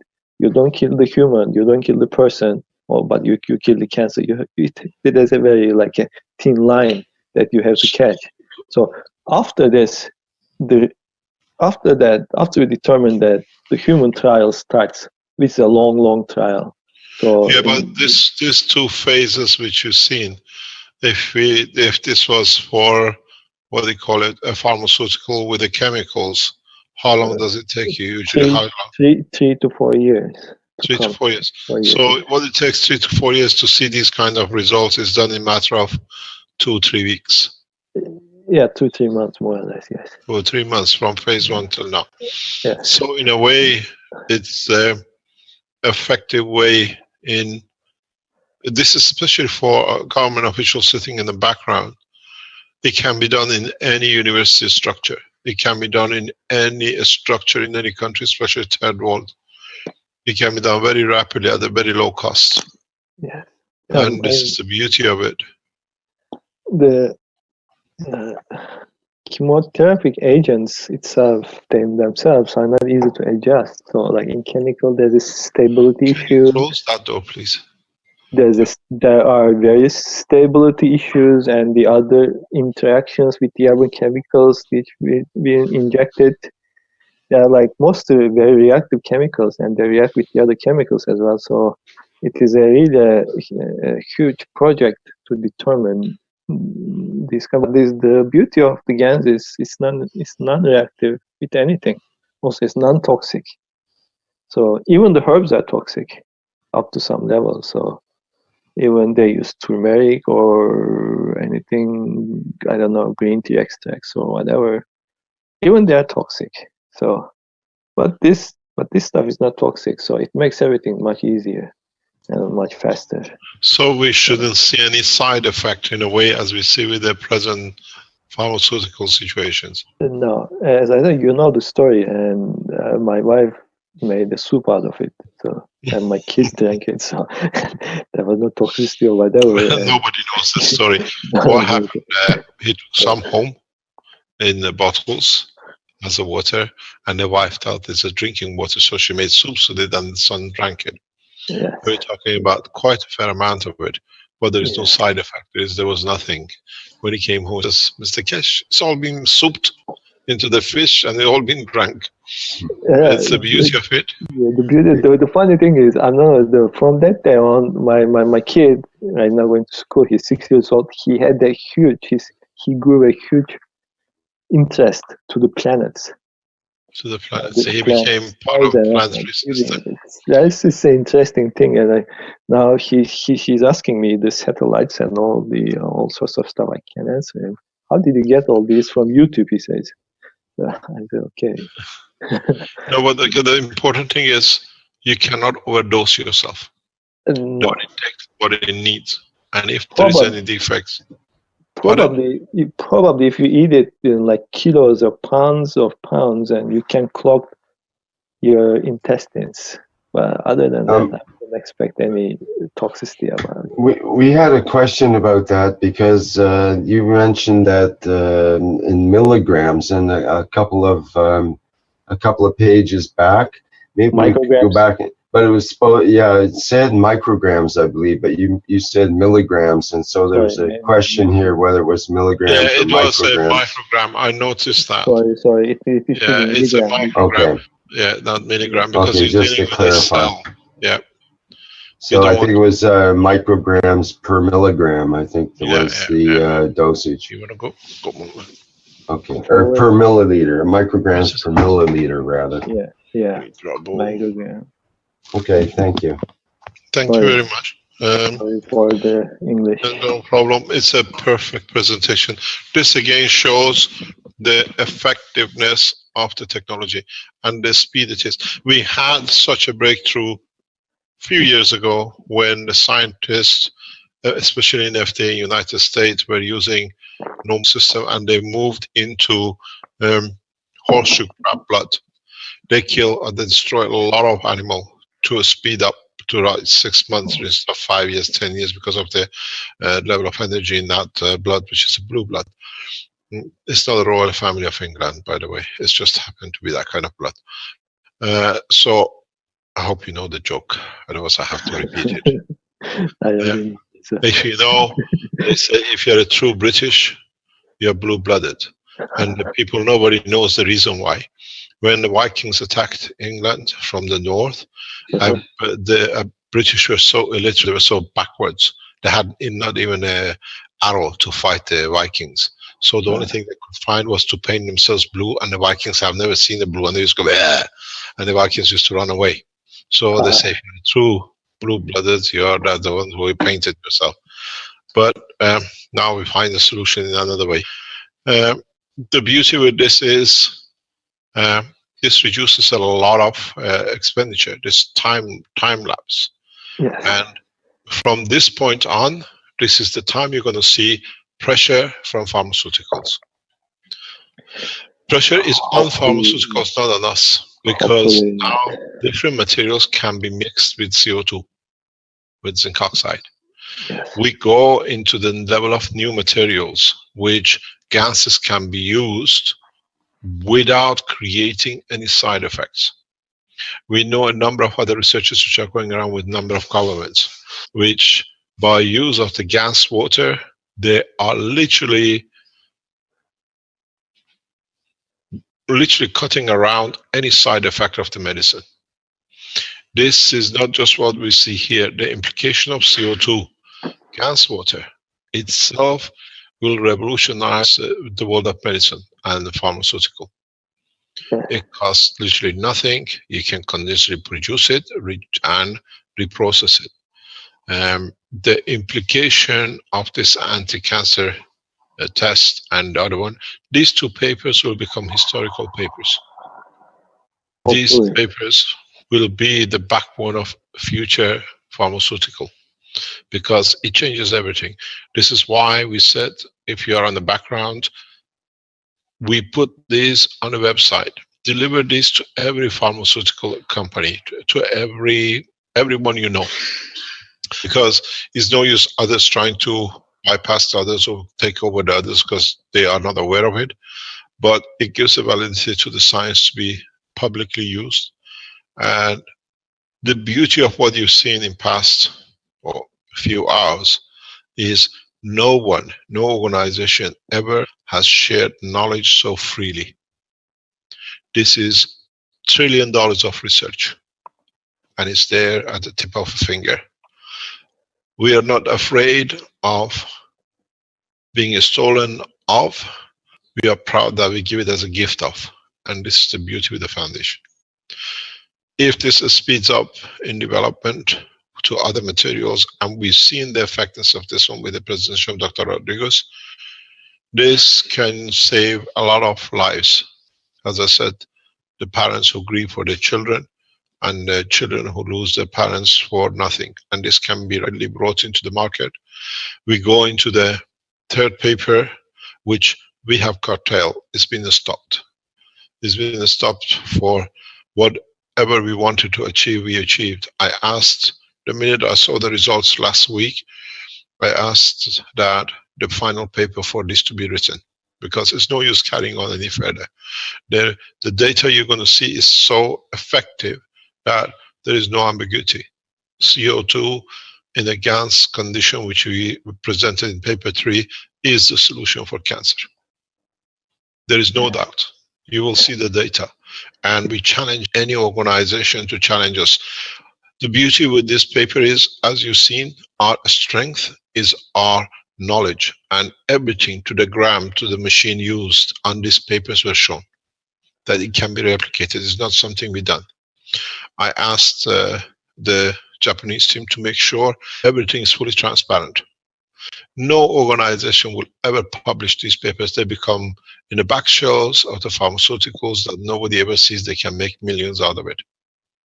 This is the beauty of what we are doing and the openness we are doing it. And I thank the Japan Tokyo University, and I ask all of you, if doesn't matter how many of you, go on the Tokyo University website and thank them for their gift on against nanoparticles, which was presented today and supported by them. Thank the Chancellor for his dedicated job with his university in allowing such a test to happen, because there is more to happen with Tokyo. You will see, we will go to different dimensions in Japan with these papers. And the beauty of it was, when we asked for it to be presented, nobody objected. You read the object for these kind of papers to go public. They all wanted to be here to present it. This is the beauty of it, sharing the knowledge in such a vast way. We go to the paper number 3, which is the final, and it's just literally finished yesterday. They've written the paper yesterday. As I asked last week, when we saw the first 2 animals sacrificed, to 5, that was it. Pardon? Sorry, so actually it's not over, so we kind of cut it half, not even half. But we had to do it is there. We have all the data for a trial, because we was going to test other materials. We got the result we were looking for. And this is traditional. When you achieve a result, the trial stops. You see the data. As I said before, United Nations ran a trial for HIV. They put a 5-10 years goal to do some trial in Africa to reduce HIV, which the scientific explanation is in the background. A few years ago, they ran a trial that by circumcision of man, they can reduce HIV transmission from one to another, AIDS. And the success, the process was so successful, they saw a reduction that after 6 months, the whole project was stopped because it became compulsory. You have to.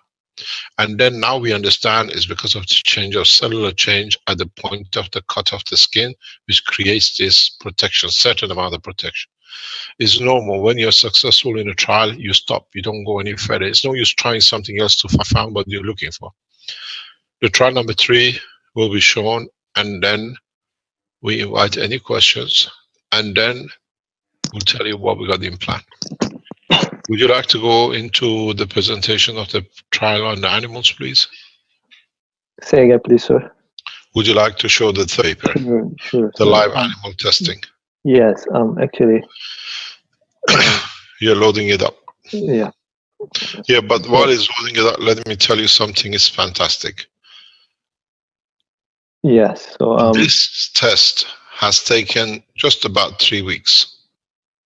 Usually take 10 to 20 years. Minimum 5 to 10 years to get to what we achieved. It shows the beauty and the perfection of the technology. You can start and we listen, please. This is paper number 3. Yes. Anti-cancer efficiency of CO2 and Z and organs, nanoparticles, vivo, which means digestive. Yes. You don't need to inject it. Yes. You can take it home. Yes, you can take it home. It's just become like a headache tablet. You have a headache, you get a tablet, few aspirins. Now, We need more clarification by world institutes to examine and further check. But literally, those who try, and the institutes will go with this, and the individuals who try it, more or less, upon approval of the organization worldwide, or a lot of people now, the system, they might do it themselves, 20 days is the total time you need to get rid of a tumor. There is a background understanding that you have to find the right dosage. We think we know what the dosage is. Testing on the animal. We have a good idea that with this, what we've seen, if you put the scientific cleaning up, which has got to be done, has to be precise. The cost of saving a life with this technology from cancer is more or less than €1 when you mass produce it. It's cheaper than aspirin. Biggest man's nightmare has become the joy to live. So we listen to this, and we will rapidly deliver this technology in Ghana, Keshe to make as a way of cancer for whole of Africa. We leave it to them and sort the donation to the Foundation for Further Development. We don't put any price on it, and it can be done. And it's the beauty of it. Our strength of sharing is because we know it will change the course of humanity. But the biggest problem is, I have created another problem for mankind with this. Millions and millions of people die every year of cancer. That's why the 7 billion become 10 billion much more faster. Is there a need for man to go into space? The beauty with this is, you calculate how many million people every day die of this, and in a short time to come, they will not die. Population explosion will be a reality in 100 years. It'll go beyond. And this is one of the reasons. On the other hand, we can use this technology in a space that can survive for hundreds of years in deep space without actually worrying about, now that the biggest problem is solved. Very little. A man dedicated to humanity in Japan has changed the course of humanity. Go ahead, please. I'll leave it to you. Thank you, sir. None of this could have been done without your support, your invention, and also your financial support. That what we achieved here is all yours, actually. Go ahead, please. Yes, sir. This experiment we did in vivo on the live animal, with the mice.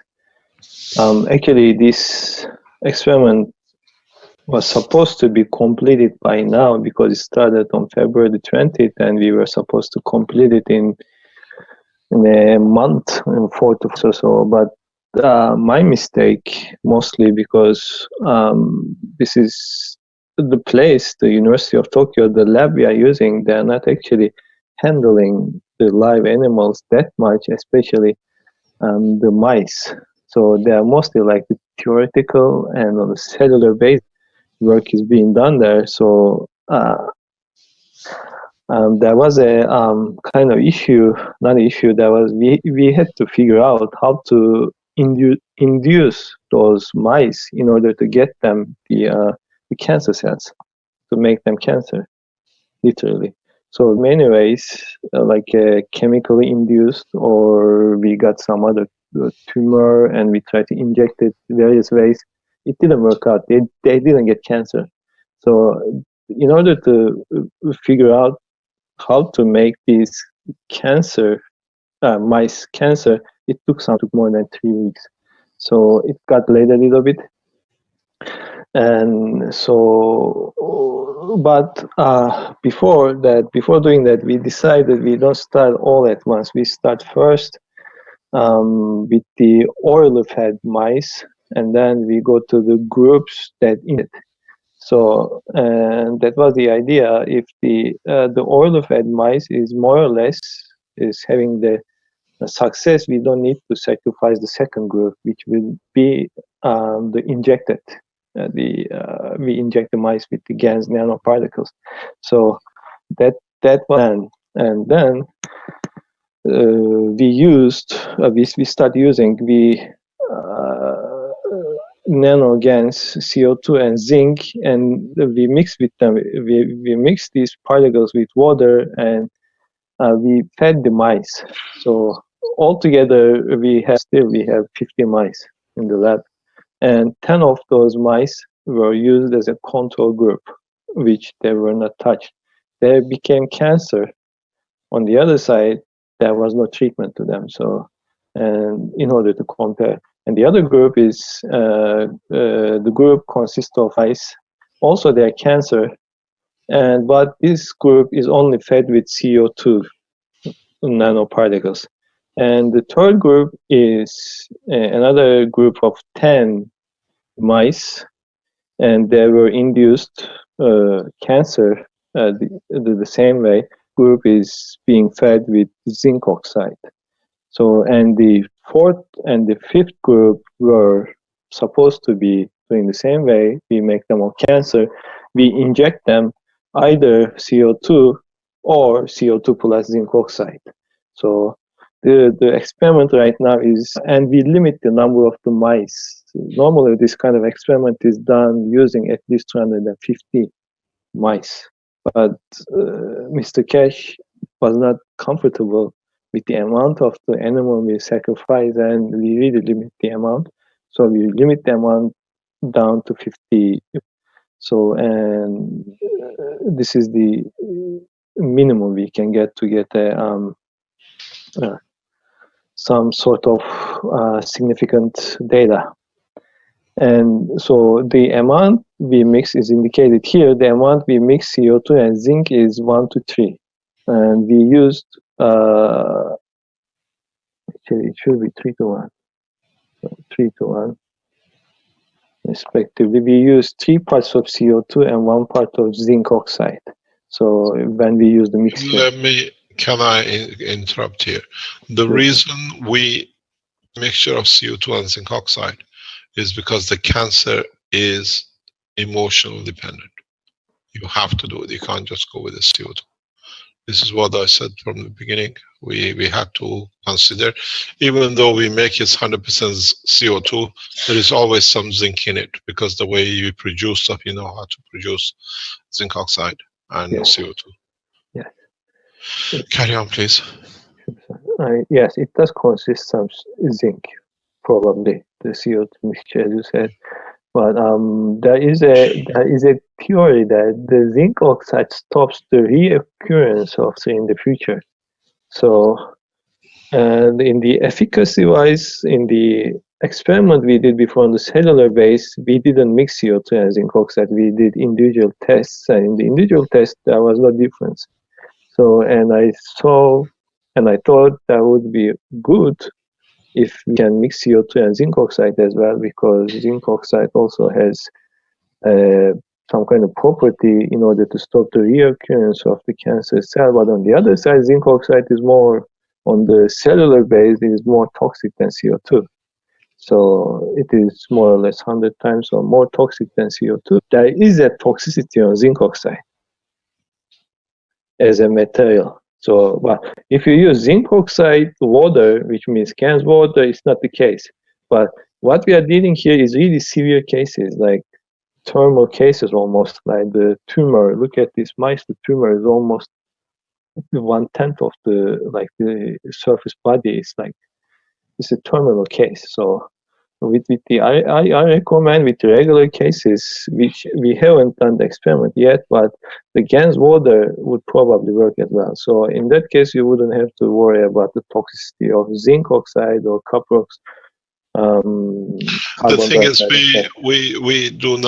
we prefer to use CO2 with the water of the zinc oxide than the nanoparticles when you give, because you have the security of no particles, heavy particles in the body. Yes. Yeah, zinc actually a metal, so. Can you carry on, please? Sure. Yeah.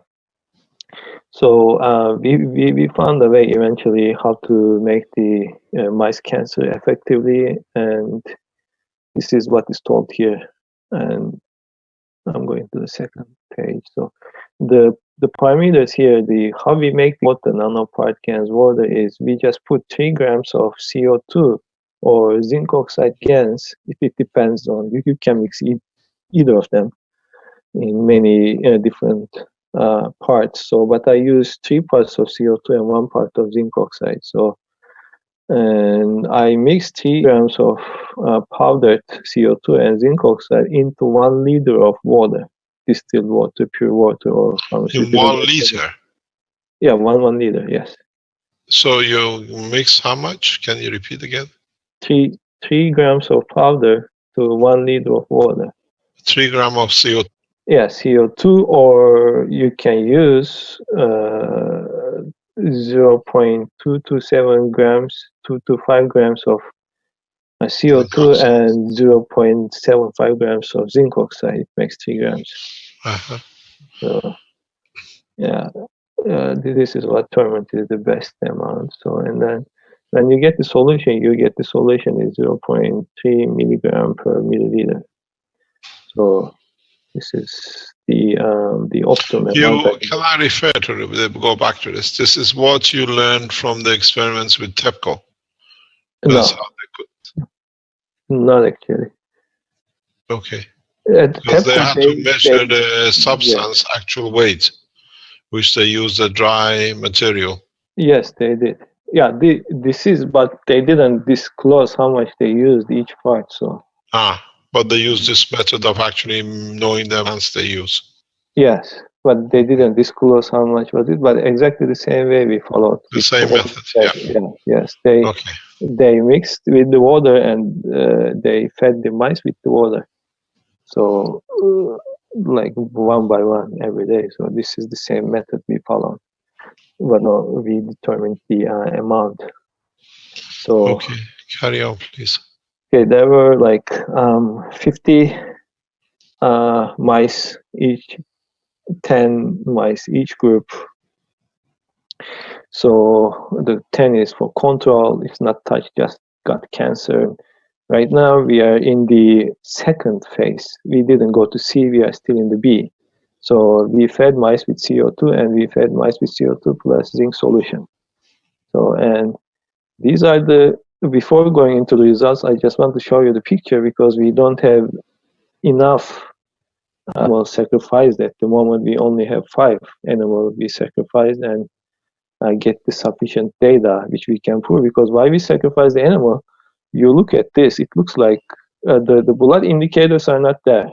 And you look at the animal, that there's no visible tumor as well, but we don't know what's under it. So in order to the tumor is totally gone, we have to sacrifice and cut the animal to prove that the cancerous region is gone.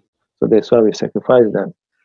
So, and anyway, when we do make this is the original. The mice got cancer, we induce cancer with the needle. And then after you feed all the treatment for 20 days, this is one case, this is another case. So this is what you get in the end. And similar to the Dr.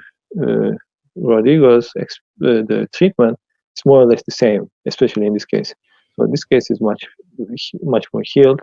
So this is the photos I can show you, and the next page is just actually there is not much it says after the photos, because this is the control group, consists of 10 mice, and you can see this is 2.27 grams of tumor, and this is the size of the tumor. And after 20 days, feeding with 0.3 milligram a day, this is CO2, you get 0 grams of tumor. You have a 2 there instead of 20 in the blue column on the left hand side. Yeah. Say again, please. No, the other way. Go back to the end. And just the bottom is 0.3 milligram per day. It should be 20 days, not 10 days. Or is it 2? No. It's every day this much. No, but next to it you got 2. This is the this is the amount of the number of the mice. Okay. The number of the mice which is separately. So okay. We have this group. Actually, this group consists of 10 mice. But out of 10 mice, we only cut 2 at the moment. The 8 is still is living. But do they have the 8 have no cancer marker in their blood? No marker cancer, nothing. But in order to stay out of cancer, we have to cut and see the inside. Okay, so, you sacrificed 2 out of the 10 which had no blood markers. Yes. And the rest of the 10 is also not blood markers, very, very low point, very, very low levels. But we didn't have the chance to cut them yet. So No. So there was in their, what do you call it? There were no cancer markers in the other 8 of this group. Yes, yes. This was because we have to do the presentation today on the 18th. Yeah. So if we had like 2 weeks more, I could have given you all the data. But there's no use killing more when the data is there. Yes. So carry on, please. Okay, and the rest is, which is the last slide actually.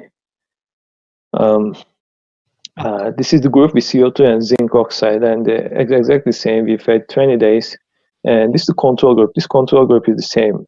There's only one control group. There's no individual control groups for each group. So this is the main control group. The numbers are same. And from out of 10, again, we have the 10 mice is being fed with CO2 and zinc oxide. And that 10 mice, we could only sacrifice 3 right now at the moment, and the 7 is still living in the cages. So they show no markers of cancer. But what we confirmed after the sacrification is 3 is fully got rid of cancer. And as usual, there's no cancer tumor, so there's no size of it. And 100% reduction in both cases. So this simple graph is indicating this. So there's nothing much I can say. And I think it's 25% is there of the total. Okay, do you have more data about when you session? No, I haven't included them. You haven't included here, but what have you got on your data? On my when data, did you see the first day of reduction? 3 to 4 days after being fed, we see the reduction, and the blood are getting really low in 3 to 4 days, starting from 3 to 4 days and to 8 days. And more or less in the 8 days, the cancer cell, the blood indicators are really low, markers are really low. Not really low, what do you mean as low? No cancer or low enough? Almost low, very low. You cannot really like significantly tell. That's why I didn't include them, because you have the cancer is persisting almost for 2 weeks. Day by day, it's getting smaller, but first week you don't get any cancer markers in the blood, although you see the cancer tumor is big and it's on the mice. So it's inconsistent. So if I present rises even though there is no marker. There is no marker, so and then it reduces. Yes, that I was hesitating to include that data on it, so consistent. So when is the first day you seen the first reduction? Visibly, you start getting in a week. Mm-hmm. What about the blood results on the markers? Because part of the report you have reached 30% reduction after the 2nd or 3rd day. Yes. No, for 3rd to 4th, depends on the mice itself. So it's the same genetics, same strain of mice, but some mice is like, they are more, let's say, healthy themselves. They eat more and they drink more water and they're more lively, and the other ones are not. I don't know, maybe it's the psychology is different. So I cannot really tell the markers. Some of them are 3 to 4, some of them even 2 days, some of them are one mice I had, it didn't show any marker after 8 days. So, but at the end, the ones you had the 10 of in group 1. Yeah, eventually in 2 weeks, everybody's wrapped up. So there's no cancer markers and there's no cancer marker. So whatever. And the average is mostly in this 3 to 4 days, depends on, and then you lose the cancer markers mostly in 8 days. And on the contrary, when you see the cancer markers are disappearing, you see the tumor is getting smaller and shrinking. So, but you still have the cancer. So this is inconsistent because the tumor is still there. It is getting smaller, but you would expect some because the many things you would expect in the blood, like antioxidant levels and protein levels and everything is inconsistent. The result is there. There should be more further research has to be done in order to determine why we cannot detect it on the blood. So this is a dilemma at the moment. But the results are there. There's no objection to that. There. So we, in a way, from what we have, we don't see any further need for sacrificing any more animals. But this is for intestinal cancer. Am I correct? So we need other organizations around the world. We need other universities. If you're a governmental organization, to come in, go out to the bottom of the Keshe Foundation website, which is set up for cancerprocessing.org, and join us to share the burden and the financial support needed to test for other organs, liver, kidney, other tumors. Thank you very much, Tokyo. Thank you so much. The important position for us is now we know we've seen it is 100% no cancer. There he agrees to. So we need this to be done. We need this to be completed because we know this technology, know this suit supports the intestinal cancer. This is our finding. The reason I brought this so advanced, first of all, I couldn't see even last week why there is need for more sacrifices. All of us die. Death is a more normal. But as the results was coming in last week, I asked for the report to be written because there is no need to go any further with sacrificing more animals. We injected them, we gave them the cancer, we fed them to get rid of the cancer. We proven 10 out of 10 have no cancer. As with the 2 which have been, the 5 in sacrifice out of 20 confirms no toxicity and no cancer tumor. We need to take this further. We can do this back in Ghana, Keshe Foundation, with the research in the Atomic Commission. Or, this is the reason we brought this up, is more scientific organizations to join the Keshe Foundation to do collaboration tests. Yeah. Of course, it'll be headed by Mr. Khan. The Keshe Foundation, we are very involved in this, and as you've seen with Dr. Rodriguez for the breast cancer, if you look at it, digestive or environmental works the same. When you use injections, there is a minute amount. When you use digestive, still is a high proportion to be in. A calculation on the basis of present understanding. We see this as a blueprint for cancer, for reversal of cancer, and for human being estimated for 100 kilo body weight is 800 milligram, which is less than a gram. For 120 kilo, am I correct, Mr. Khan? Yes, in human it is more or less converted to a gram, or like. We've been asked, is there an email for the Chancellor of Tokyo University? The press at Tokyo University. There is there. I don't know. There must be. You can get into Tokyo University and thank them for the effort, thank them for what they brought to humanity, and especially if you're Japanese, without Tokyo, this would not be impossible. It is important that we understand and we respect the people who have done the job for the foundation. in any way we can do,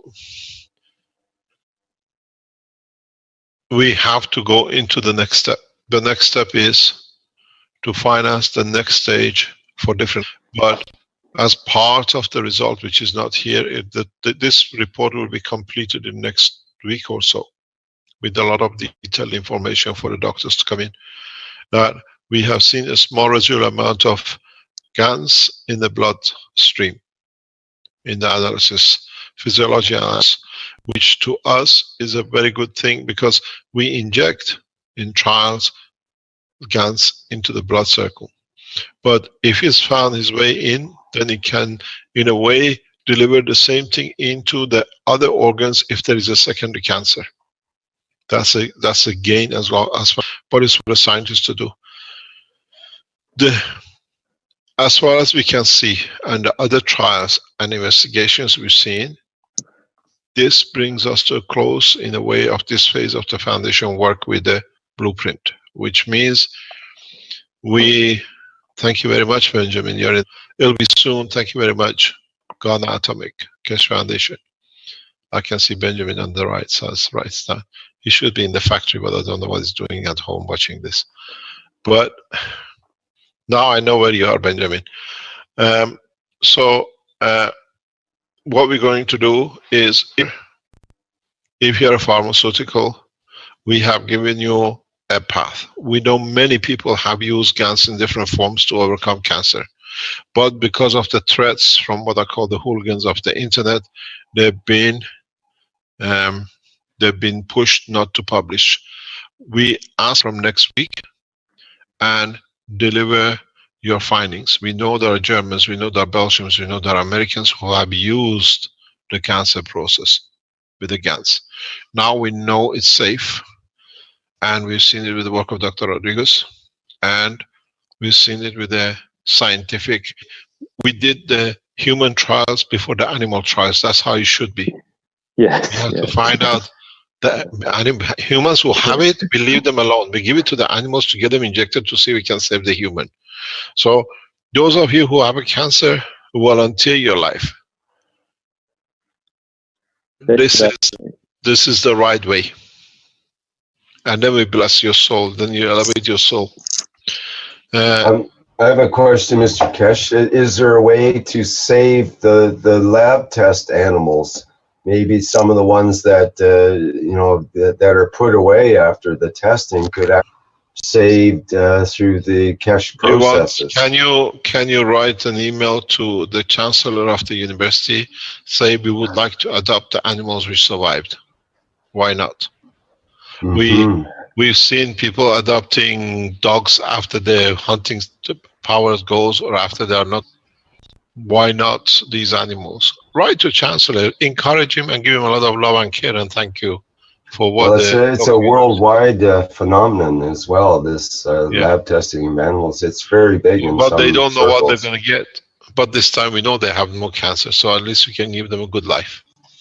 Please, can somebody find the Tokyo University Chancellor's email and post it, that we can thank him, all of us, anybody there, and post it here. We announce it. These people have a lot of fear from the others because these things are not done this way. They are afraid of their position. But these things brings millions of dollars for the university and takes 30, 40 years and a lot of PhDs. Everything done in less than 6 months, 8 months.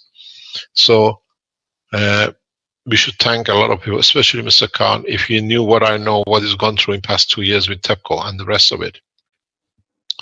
I know he had Tokyo to go to California with the American police incarcerating his son, his child, which is unbelievable, separating a mother from a child just to pressurize the man to be away. While he's away, TEPCO to speak to the Japanese, only what we achieved, we don't want anybody else to know. We were aware of the trick, but that's politicians. So we leave it as that. We understand a lot of things. But this gives us a clear indication that gases in nano state are safe, they're non-toxic.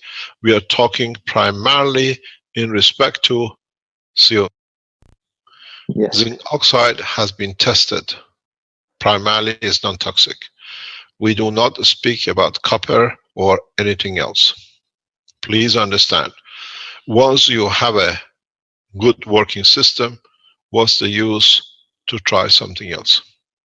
Maybe we succeed better, but a combination of CO2 with zinc oxide supports both the physicality change and the emotional change. And one thing which is not here, you will see it, it will be going in more detail, is that the mice, after 4 or 5 days, they start running around. They literally become very... Am I correct? Yes, sir. They are having fun. They're having fun. Yes, we don't know how much fun. We know in about 20 days. So what it is, we try to bring this section of the blueprint off. We come back on Thursday, every Thursday morning. If you are trying the material as a scientific organization, report back to the foundation. If you are testing it or you have tested it, please report back to the foundation. We publish it on this page, and we need huge amount of financial support for these kind of researches. That is done by all the people. We know the Ghana Atomic Center is going to be built in the next 2 or 3 months. I'm back in Ghana in the next few weeks, and then we carry on with the process.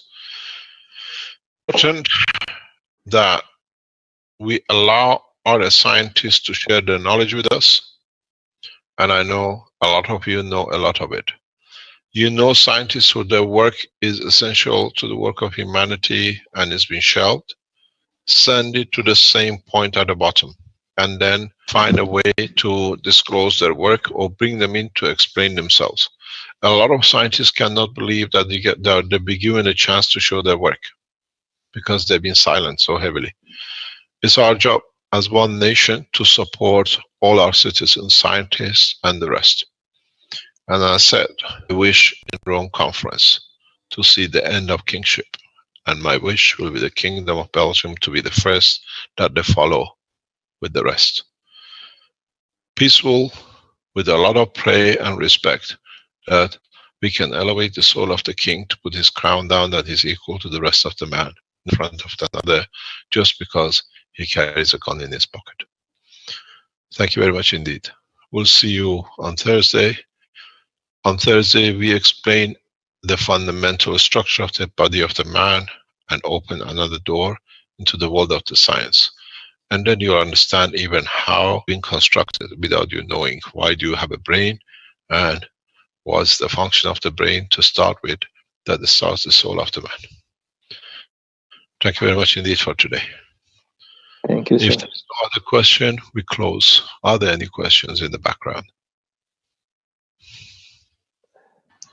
Mr. Keshe, I'd just like to thank the doctors and the researchers for their great gift, and to let them know that the Universal Council is giving their support to them, and we're thankful for the opportunity and honor to help. Thank you. Thank you very much. Thank you.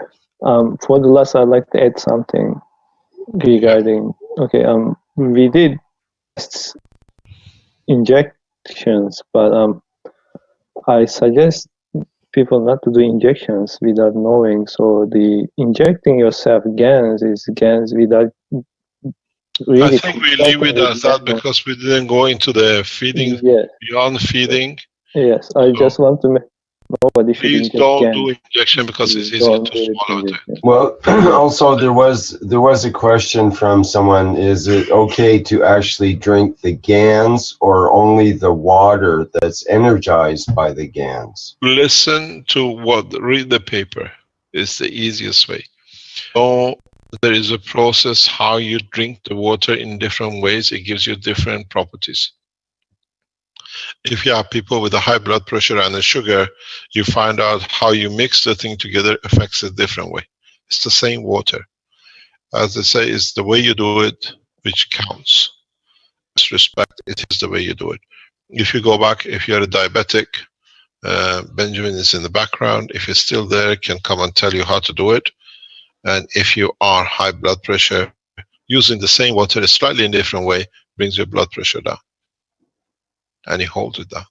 So when you talk about it, it's very important. Thank you very much. Okay, we'll go into more. Morning. Bring your brain with you on Thursday. You might find out how it was made. Thank you very much. Okay, thank you, Mr. Keshe. Thank you indeed. Thank you very much, Mr. Khan. Speak to you. Okay, sir. Thank you indeed. Bye-bye. Bye-bye. Bye-bye. Okay, that brings to an end the Cancer Blueprint Day for Tuesday, April 18th, 2017. And thank you, everybody, for attending. I hope you all got something out of it. I know that seems like everyone did. Big moment for mankind. And perhaps for others in the universe even.